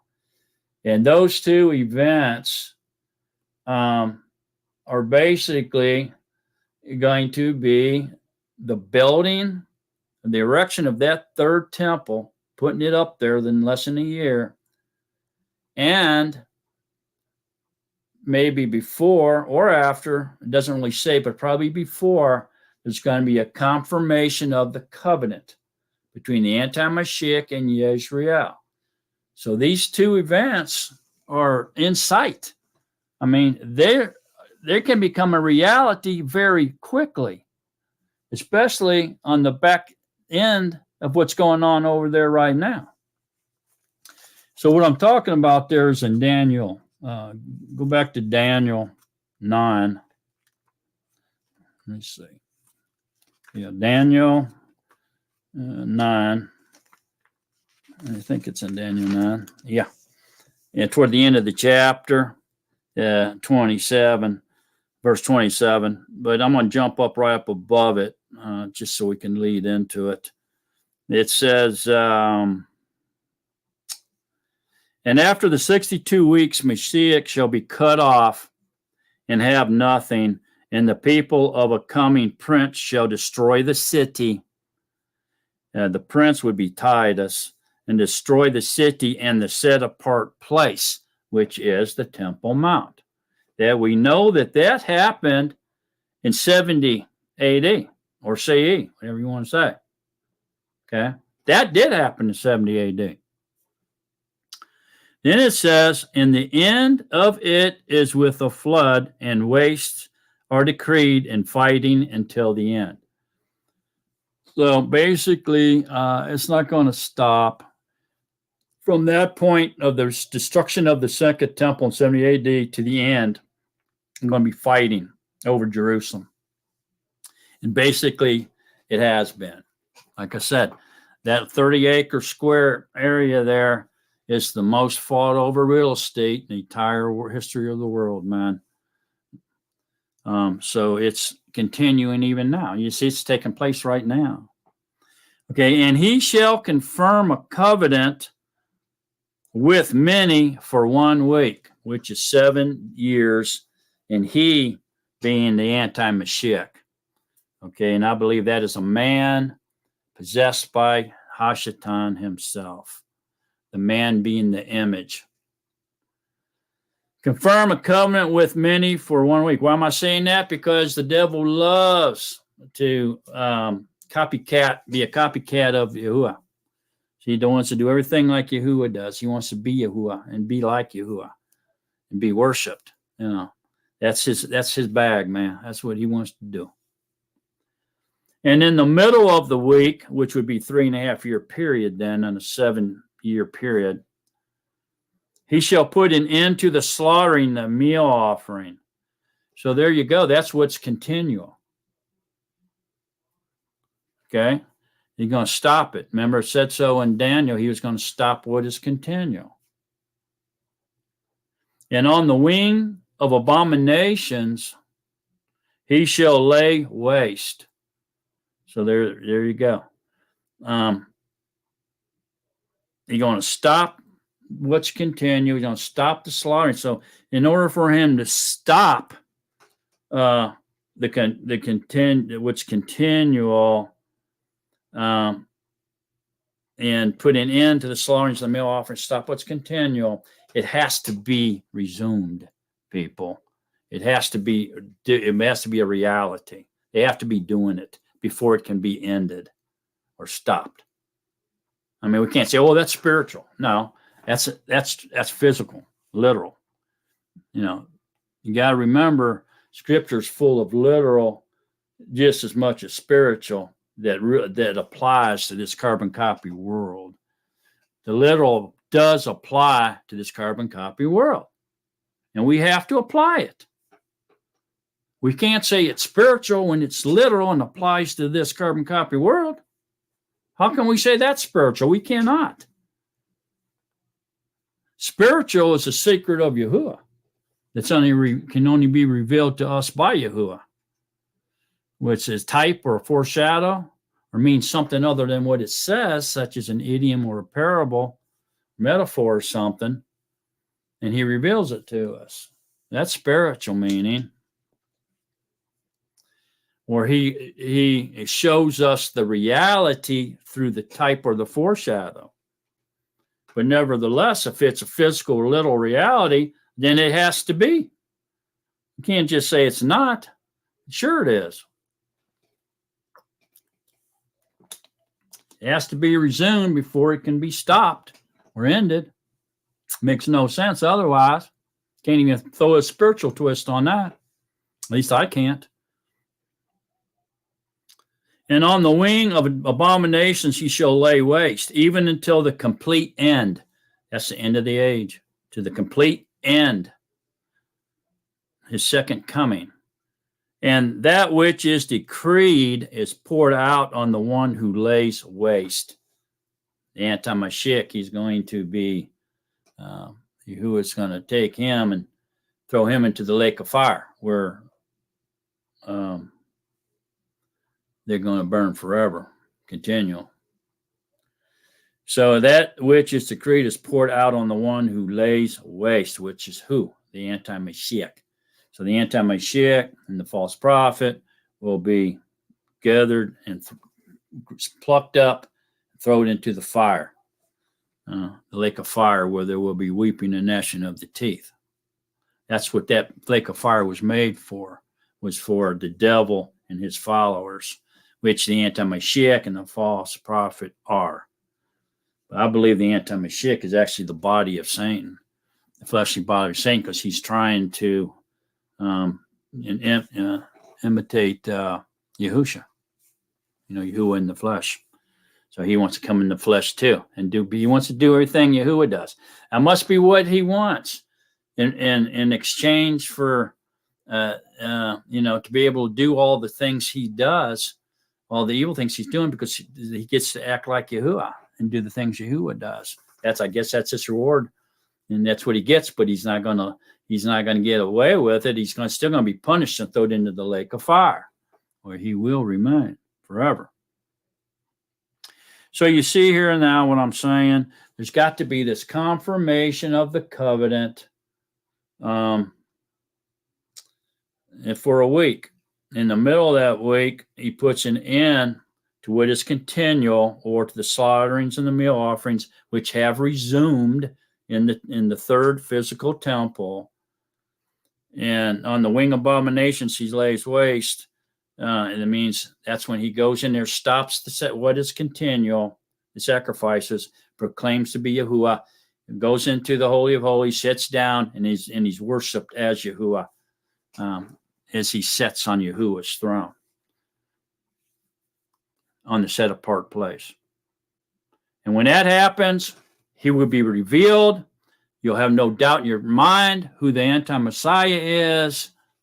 And watch out, because at that point, people are going to be flip-flopping back and forth. They're going to fall away. The Nazarene brothers are going to say, hey, brother, snap out of it, man. This is what was told to us by Yahusha and the word of truth. Remember when we've talked about this? And yeah, you're right, man. What am I doing? And then maybe some snap out of it, and they go back to Yahuwah, and never fall back again.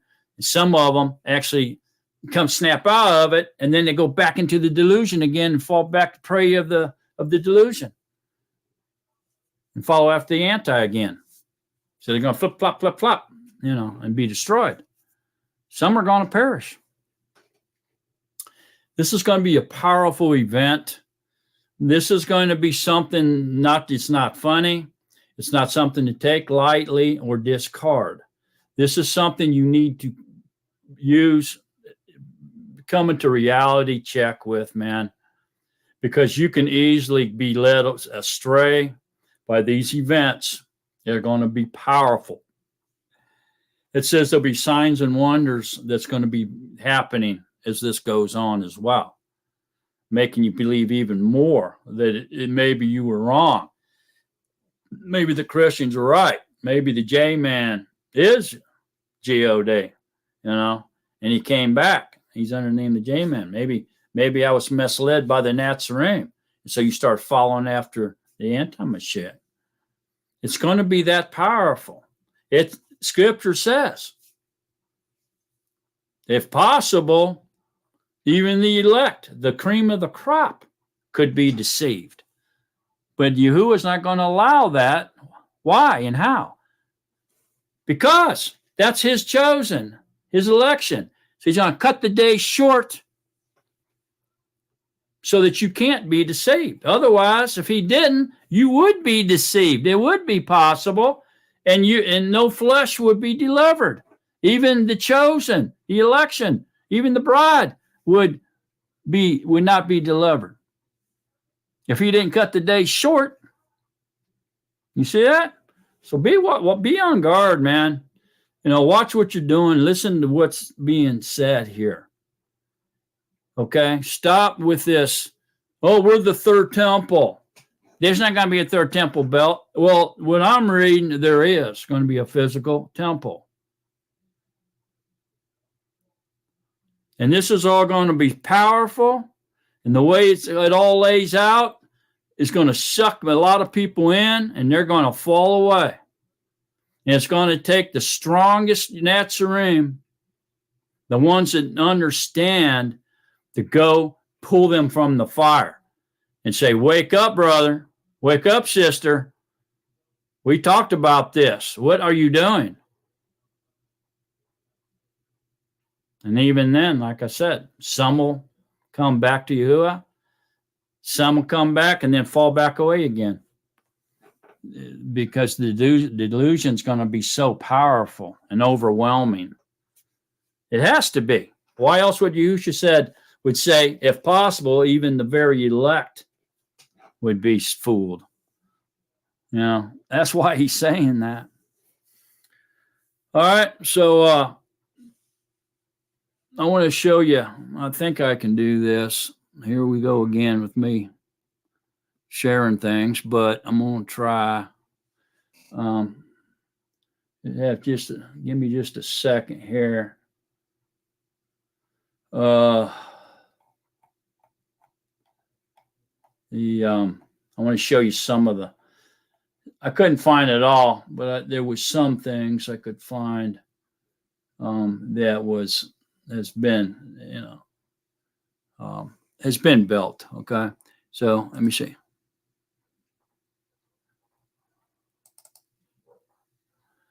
Okay, so wait a minute now. All right. So this is going to take me sharing screen here real quick. Now I'm going to get off of here after this. But I just want to show you some of this so you understand where I'm coming from on this.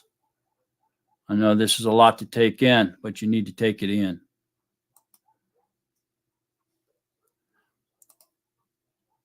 Okay. All right. So here we go. What you're looking at now. This is one of the items they have on display that they've already made. Like I said, everything's made. There's nothing left for them to do, man. They're actually practicing this stuff, waiting for permission from the government to erect this third temple, which is prefab sitting off site, along with the cornerstones. Okay, so this is what is the water and the wine libation cups.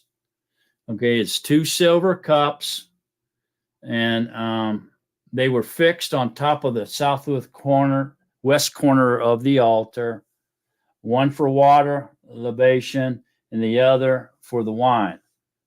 The wine libation was to be poured every day.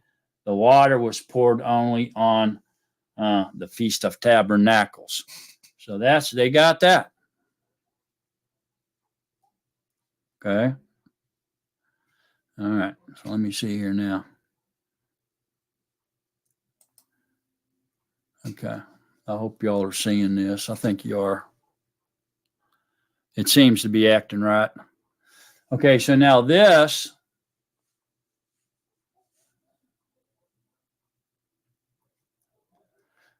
here then is a silver vessel for the wine libation ceremony. The wine was poured out twice daily, once in the morning, once in the evening during the daily service. All right. Okay, so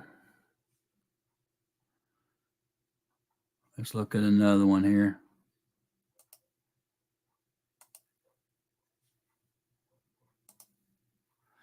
Okay, so this one is the priestly garments and the incense altar, which is made of wood and overlaid with pure gold. So they have all these made up and ready to go now. They're on full display. These are temple treasures on display, ready to be put in the temple as soon as it's erected. This is real, man. This isn't something they've got in a museum that's just to look at. This is to be used. It's been made and ready to be used. Okay, so here is the menorah. We all recognize that, I'm sure. The menorah this is a solid gold menorah. It weighs about 100 pounds, and it's made of pure 24 karat gold. They have it sitting outside here. And ready for use. It's ready to be used. Just waiting for the temple to be built. Okay, so let me see what else we got here.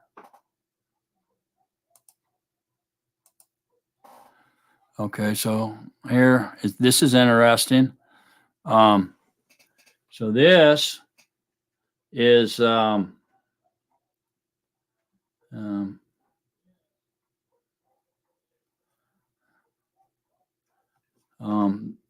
tall jug there.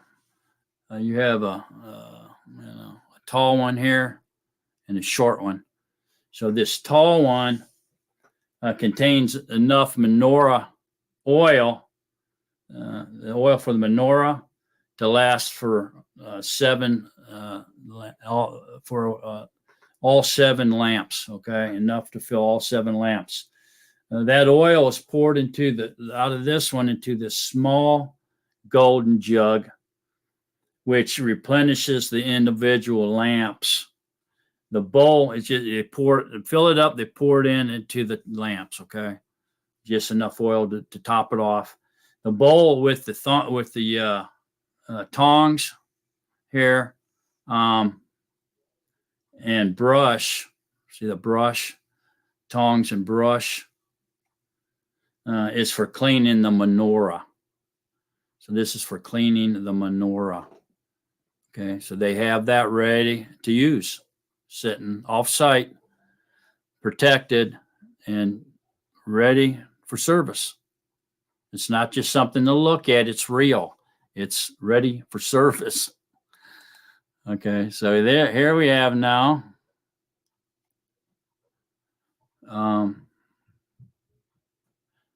this is the table of the showbread, stood on the northern side of the sanctuary, and it was made of wood overlaid with pure gold.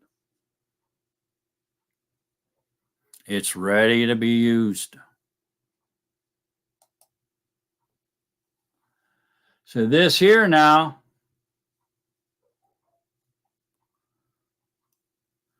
is the incense holder And the shovel there on the right is for bringing coals, hot coals from the outdoor altar to the golden incense altar.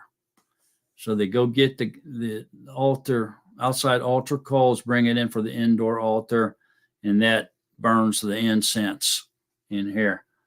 They got all that made up too. They claim to know the exact recipe, and which is only allowed to be burnt inside that temple, man. Nowhere they can't, not allowed to use it anywhere else. It's a very highly secretive um,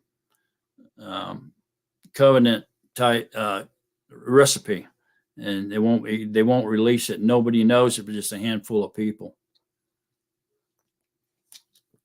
Supposedly, they found the family that this recipe was passed down from generation to generation. This is just this one line was allowed to know it. It's such a powerful and part of the temple rituals. They only trusted it to one lineage, one family line. So, anyways, that's there and ready to be used.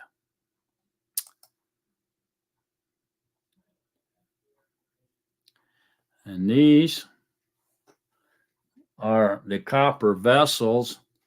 On the left is the three-tiered stand used for roasting the almond on Passover. In the middle tier contains coal for roasting the barley. On the far right, toward the back, is the copper vessel used in preparing the meal offering, which would be this one. So yeah, this is all made ready for use. This is real stuff. This ain't fake stuff or anything. This is real, made exactly how it's described in Torah and in the Talmud. I guess the prefab temple that they have, it basically looks like this. And I think, if I'm not mistaken, this is the Mount of Olives.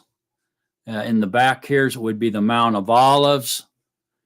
And this is what they call the Western Wall. And they want to put this prefab building right down here inside of this wall, the Western Wall here. They want to set it right down in there. And this is behind it, it's the Mount of Olives. They want to set it right here's the Western Wall, right here, the Western Wall. You're going to set this prefab temple down in there and face it this way and just erect it right in there. So that's what's going on, people. Of course, this is just a picture of it. It's not the actual prefab temple. They have that off-site hidden somewhere. All right.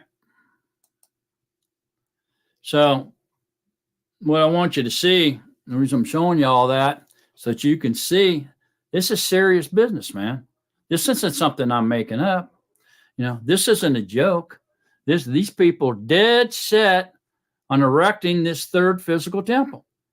They have the priest for it. Let me see if I can show you the priest. If I can find a copy get a picture of them priests that they have over there. I'll probably find one here. Hang on a minute. Here they are. Here they are.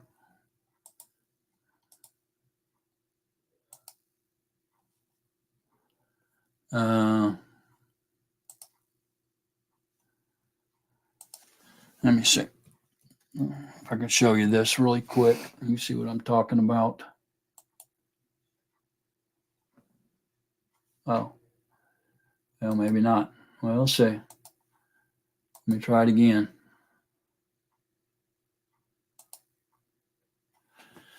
Okay.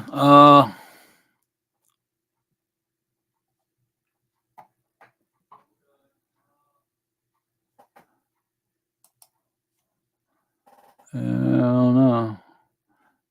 It might not let me. Some of these pictures, you know, they're protected and stuff, or it's hard to get them on there. But I'll put it on here. I'm not sure why it didn't go. Let me try it one more time because I really would like for you to see this. Let's see. No, some reason that didn't take hold. Wait a minute. Maybe it's here. Yeah, here it is. Okay, cool. All right, let me do it again. I'll show you now. Here's the priests. You know, they found these priests by using DNA and other things, and tracked the line of Aaron and the Levite lines, and these people they can never went to a funeral, to a graveyard, you know, all kinds of stuff like that, criteria that they have to meet, or that disqualifies them. So they were very strict on picking these people out. Like I said, this ain't a joke to them, man. They're dead serious on all this. They're not joking around here, man. Here it is. So what this is a picture of them. And what these guys are doing here in this picture is they call them the third temple Kohanim, of course, the priests, and they're in training during the Passover. They're blowing silver trumpets as they prepare to perform the Passover sacrifice. So here you go. This is what they're doing. They're in training. They're actually doing this stuff. They're wearing the garments. They're learning exactly how to blow the trumpets, how to pick out the prime sacrifices, and they're geared up and ready to go. Whenever they tell them, okay, let's do it, the temple's up, they're going to go in there and resume the sacrifices, resume the continual offering, and they're going to start doing this stuff again, man. This ain't something I'm making up, folks. This is real. So you can see now what I'm saying. We can't, we just can't sit here and put ourselves in a bubble and say, no, we're the third temple. That's not going to happen. You know, the anti-mashiach, he's always been with us. The anti-ruach spirit's been with us, is here, and has always been with. And so this is all has to be a metaphor. That's false teaching, man. We need to stop that. And we need to start paying attention to what's happening, current events, what's going on over there. We can say all day long.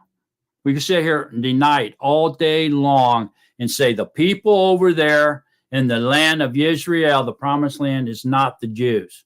They're fake. We say that all day long if you want. But the world believes they're Jews. And a lot of them came out of the concentration camps up there in Germany and out of dispersa around the world, Russia and other places, and went back there.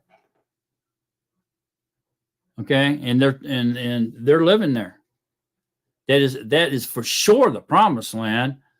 I mean, that didn't disappear. That's exactly where Abraham lived.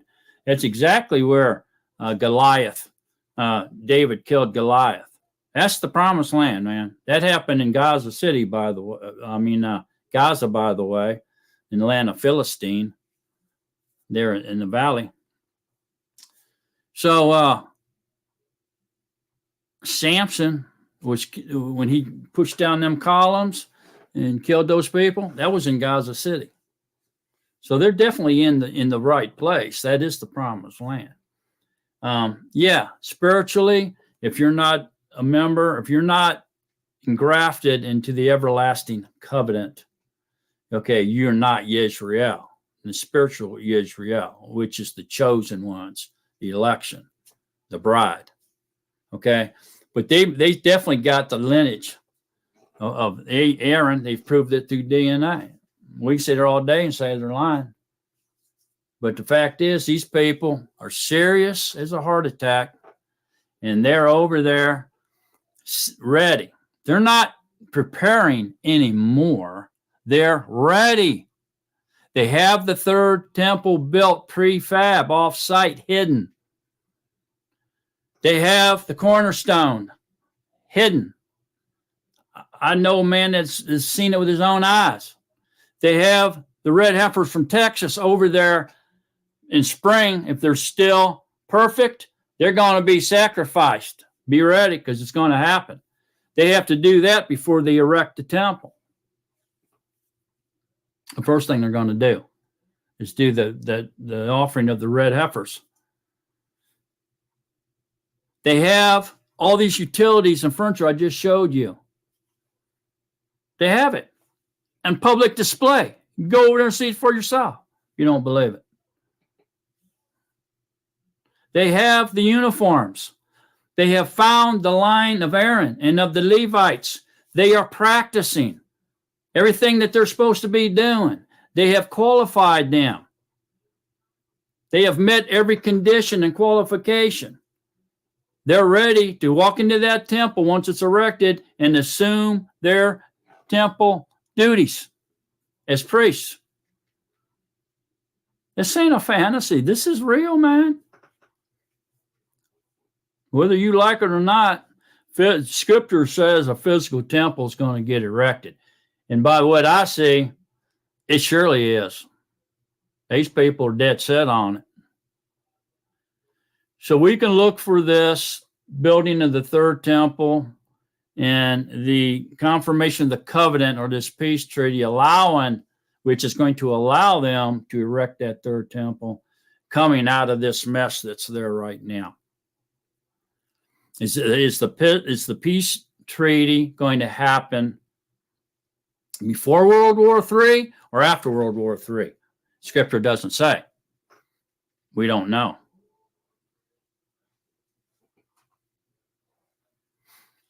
Is the peace treaty going to happen before the erection of the third physical temple, or after, before or after it?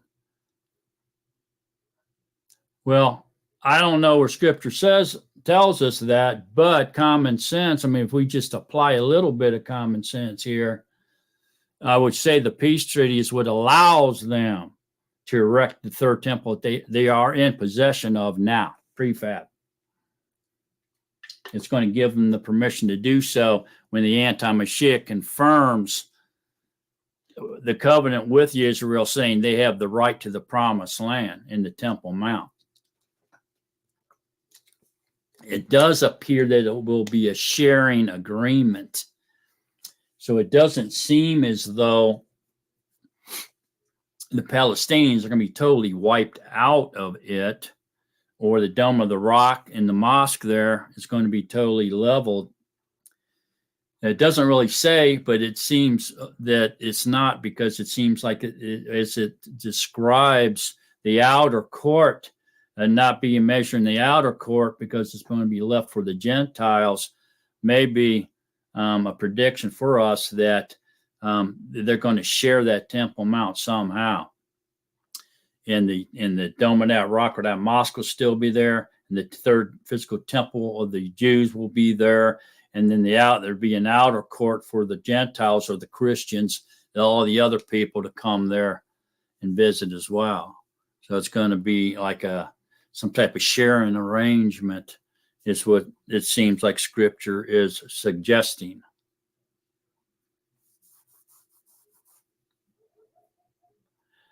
And don't forget, the two witnesses are going to be killed on the steps of the temple. So how can that happen if it's not there? So, yeah. The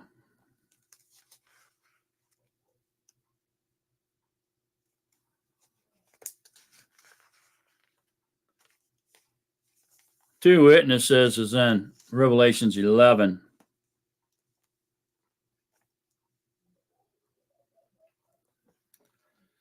And they say here, and a reed, 11:1, Revelations, and a reed like a measuring rod was given to me, and the messenger stood, saying, Rise and measure the temple of Yahuwah and the altar and those worshiping in it. Now, this is Revelations 11, folks.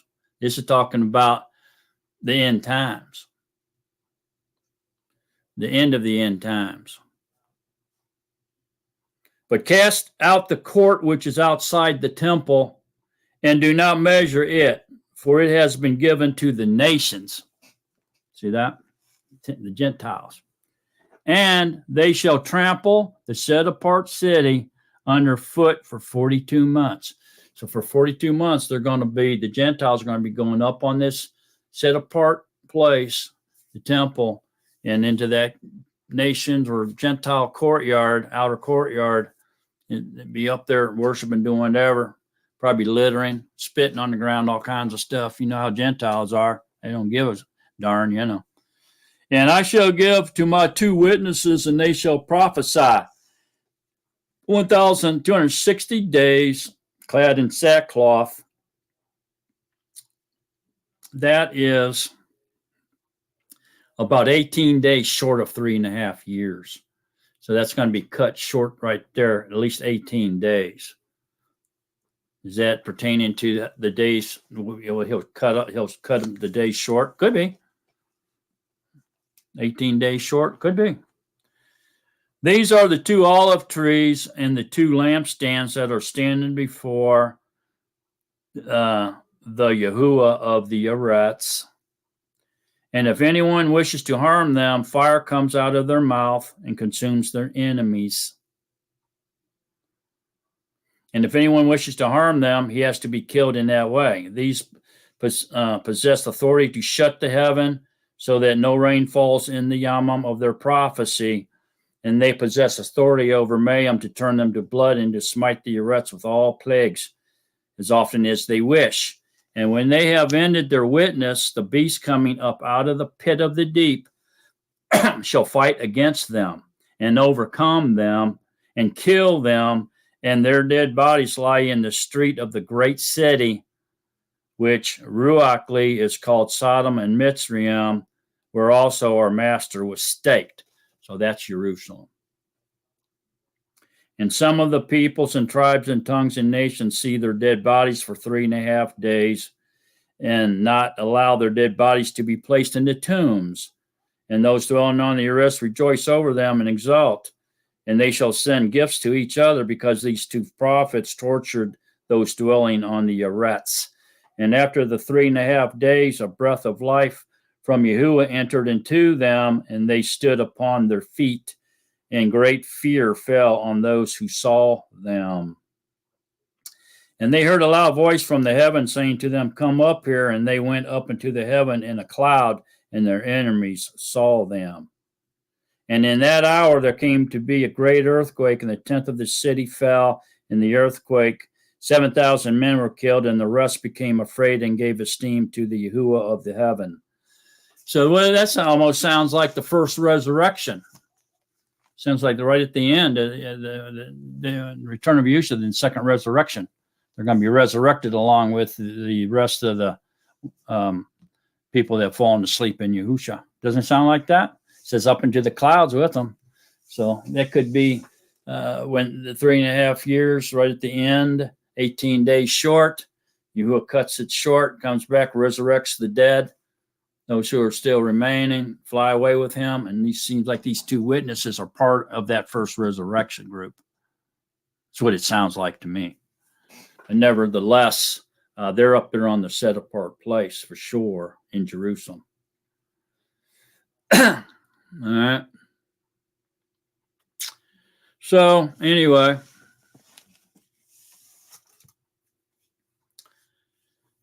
that's about it, folks. I'm going to say that's a wrap on this study, this week's study. And like I say, we're definitely into something here with what's going on in the world right now as we speak. And I think it's going to usher in a few of these things, especially the direction of that third physical temple and the confirmation of the covenant, that peace agreement. It's going to be coming. And I mean, this could be the possibility, could be the beginning of the last 7 years error. You know, could be. If it is, I'll just say it is, what does that mean for us? Well, that would mean that then that would give a return of Yahusha year would be 2030 then, which it very well could be. That's in scope. I know I keep seeing 2028, but the fig tree prophecy, the Hosea 6 prophecy, which I didn't really cover, but I will real quick. It's short. Won't take but a minute. And where is it? There it is. It's in Hosea 6. It starts at 1. 6:1, Hosea, page 595 in my book. It says, "Come and let us turn back to Yahuwah." That means repent. "For he has torn, but he does heal us. He has stricken, but he binds us up." It means he's not totally destroyed anybody. Okay, here's the prophecy, starting in verse 2. "After 2 days, or Yamim, he shall revive us. On the third Yom, he shall raise us up so that we live before him." Okay, so what does that mean? Well, after 2 days, after he leaves his first coming, okay, which year 4000, after 2 days, he shall revive us. That's the first resurrection.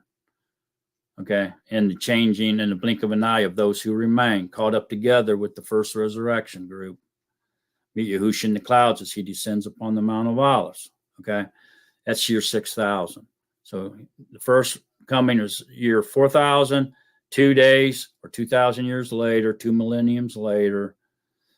That's 6000, year 6000. Okay. And then on the third Yom, so 6001, if you start that 7000th year, is the third day. So on the third day, that's after Armageddon, okay? In the day of Yahuwah, the second coming of Mashiach, after that begins the third day, all right? And on the third Yom, he shall raise us up, resurrect us. Okay, he's not going to come back until after that. The second day is over, okay? And then when the third day comes, he shall raise us up. That's the first resurrection, so that we live before him. And then that begins the millennium reign. We're going to live before him in the millennium reign. The first resurrection group will. That's the bride. See that? So there it is.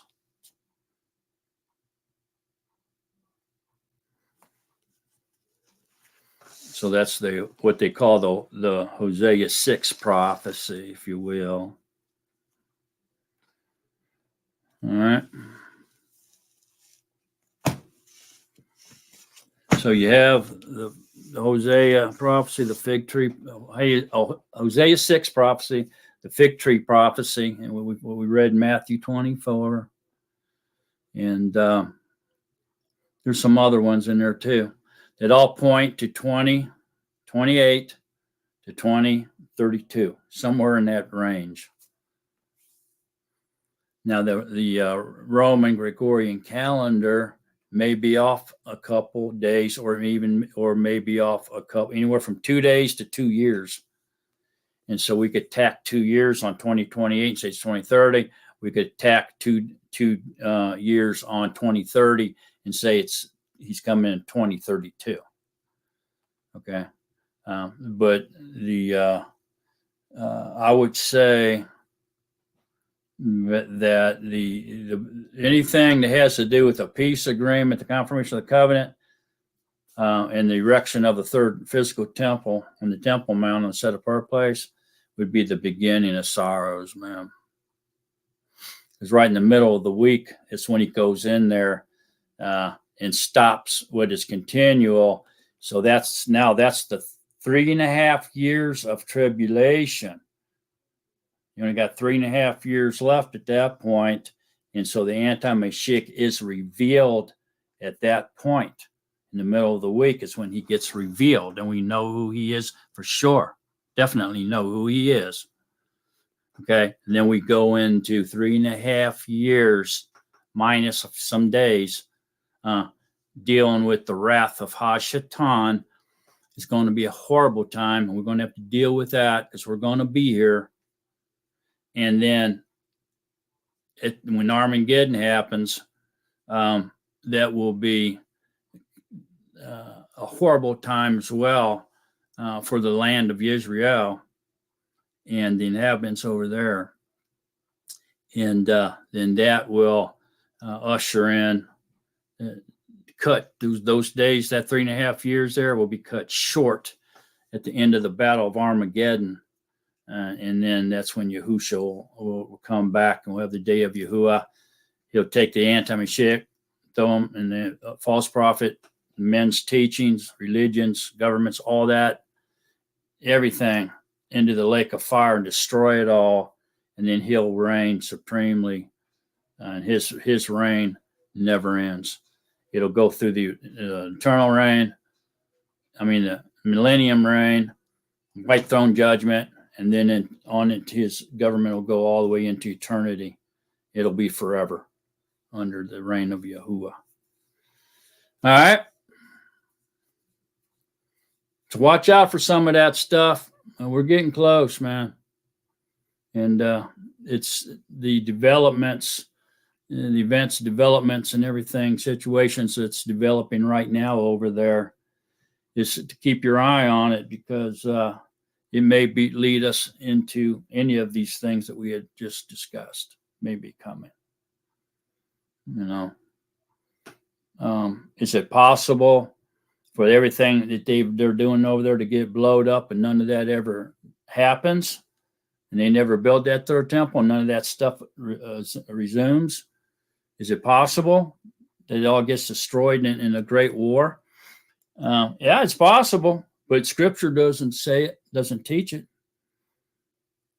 It says that the anti is going to go up there and stop what is continual, and he's going to set up the abomination of desolation, which means his throne. He's going to sit on the throne, say he's Yahuwah, and they're going to worship him as Yahuwah on Yahuwah's set apart mountain. That's what it sounds like to me. And that, what else could be an abomination that lays waste? Abomination that lays waste. Other than that, wow, that surpasses even what that king did in the time of the Maccabees, when he went in there and offered a pig on the altar of Yahuwah on the Temple Mountain, and then sat in the Holy of Holies and put a statue in the Holy of Holies of Zeus. That's bad enough for the devil to go in there and do that and replicate that and make it a reality of his own. That's about as gross as it gets, people. And what's even more gross is all the people that's going to worship him as Yahuwah and give him praise and worship and pray to him and kiss his feet and bow down to him. Talking about an abomination, talking about gross, there it is. Doesn't get any worse than that. So anyway, that's the end of our study. Y'all have a nice night. Continue to have a great Shabbat. And thank you all for joining me and studying with me. I really enjoyed this.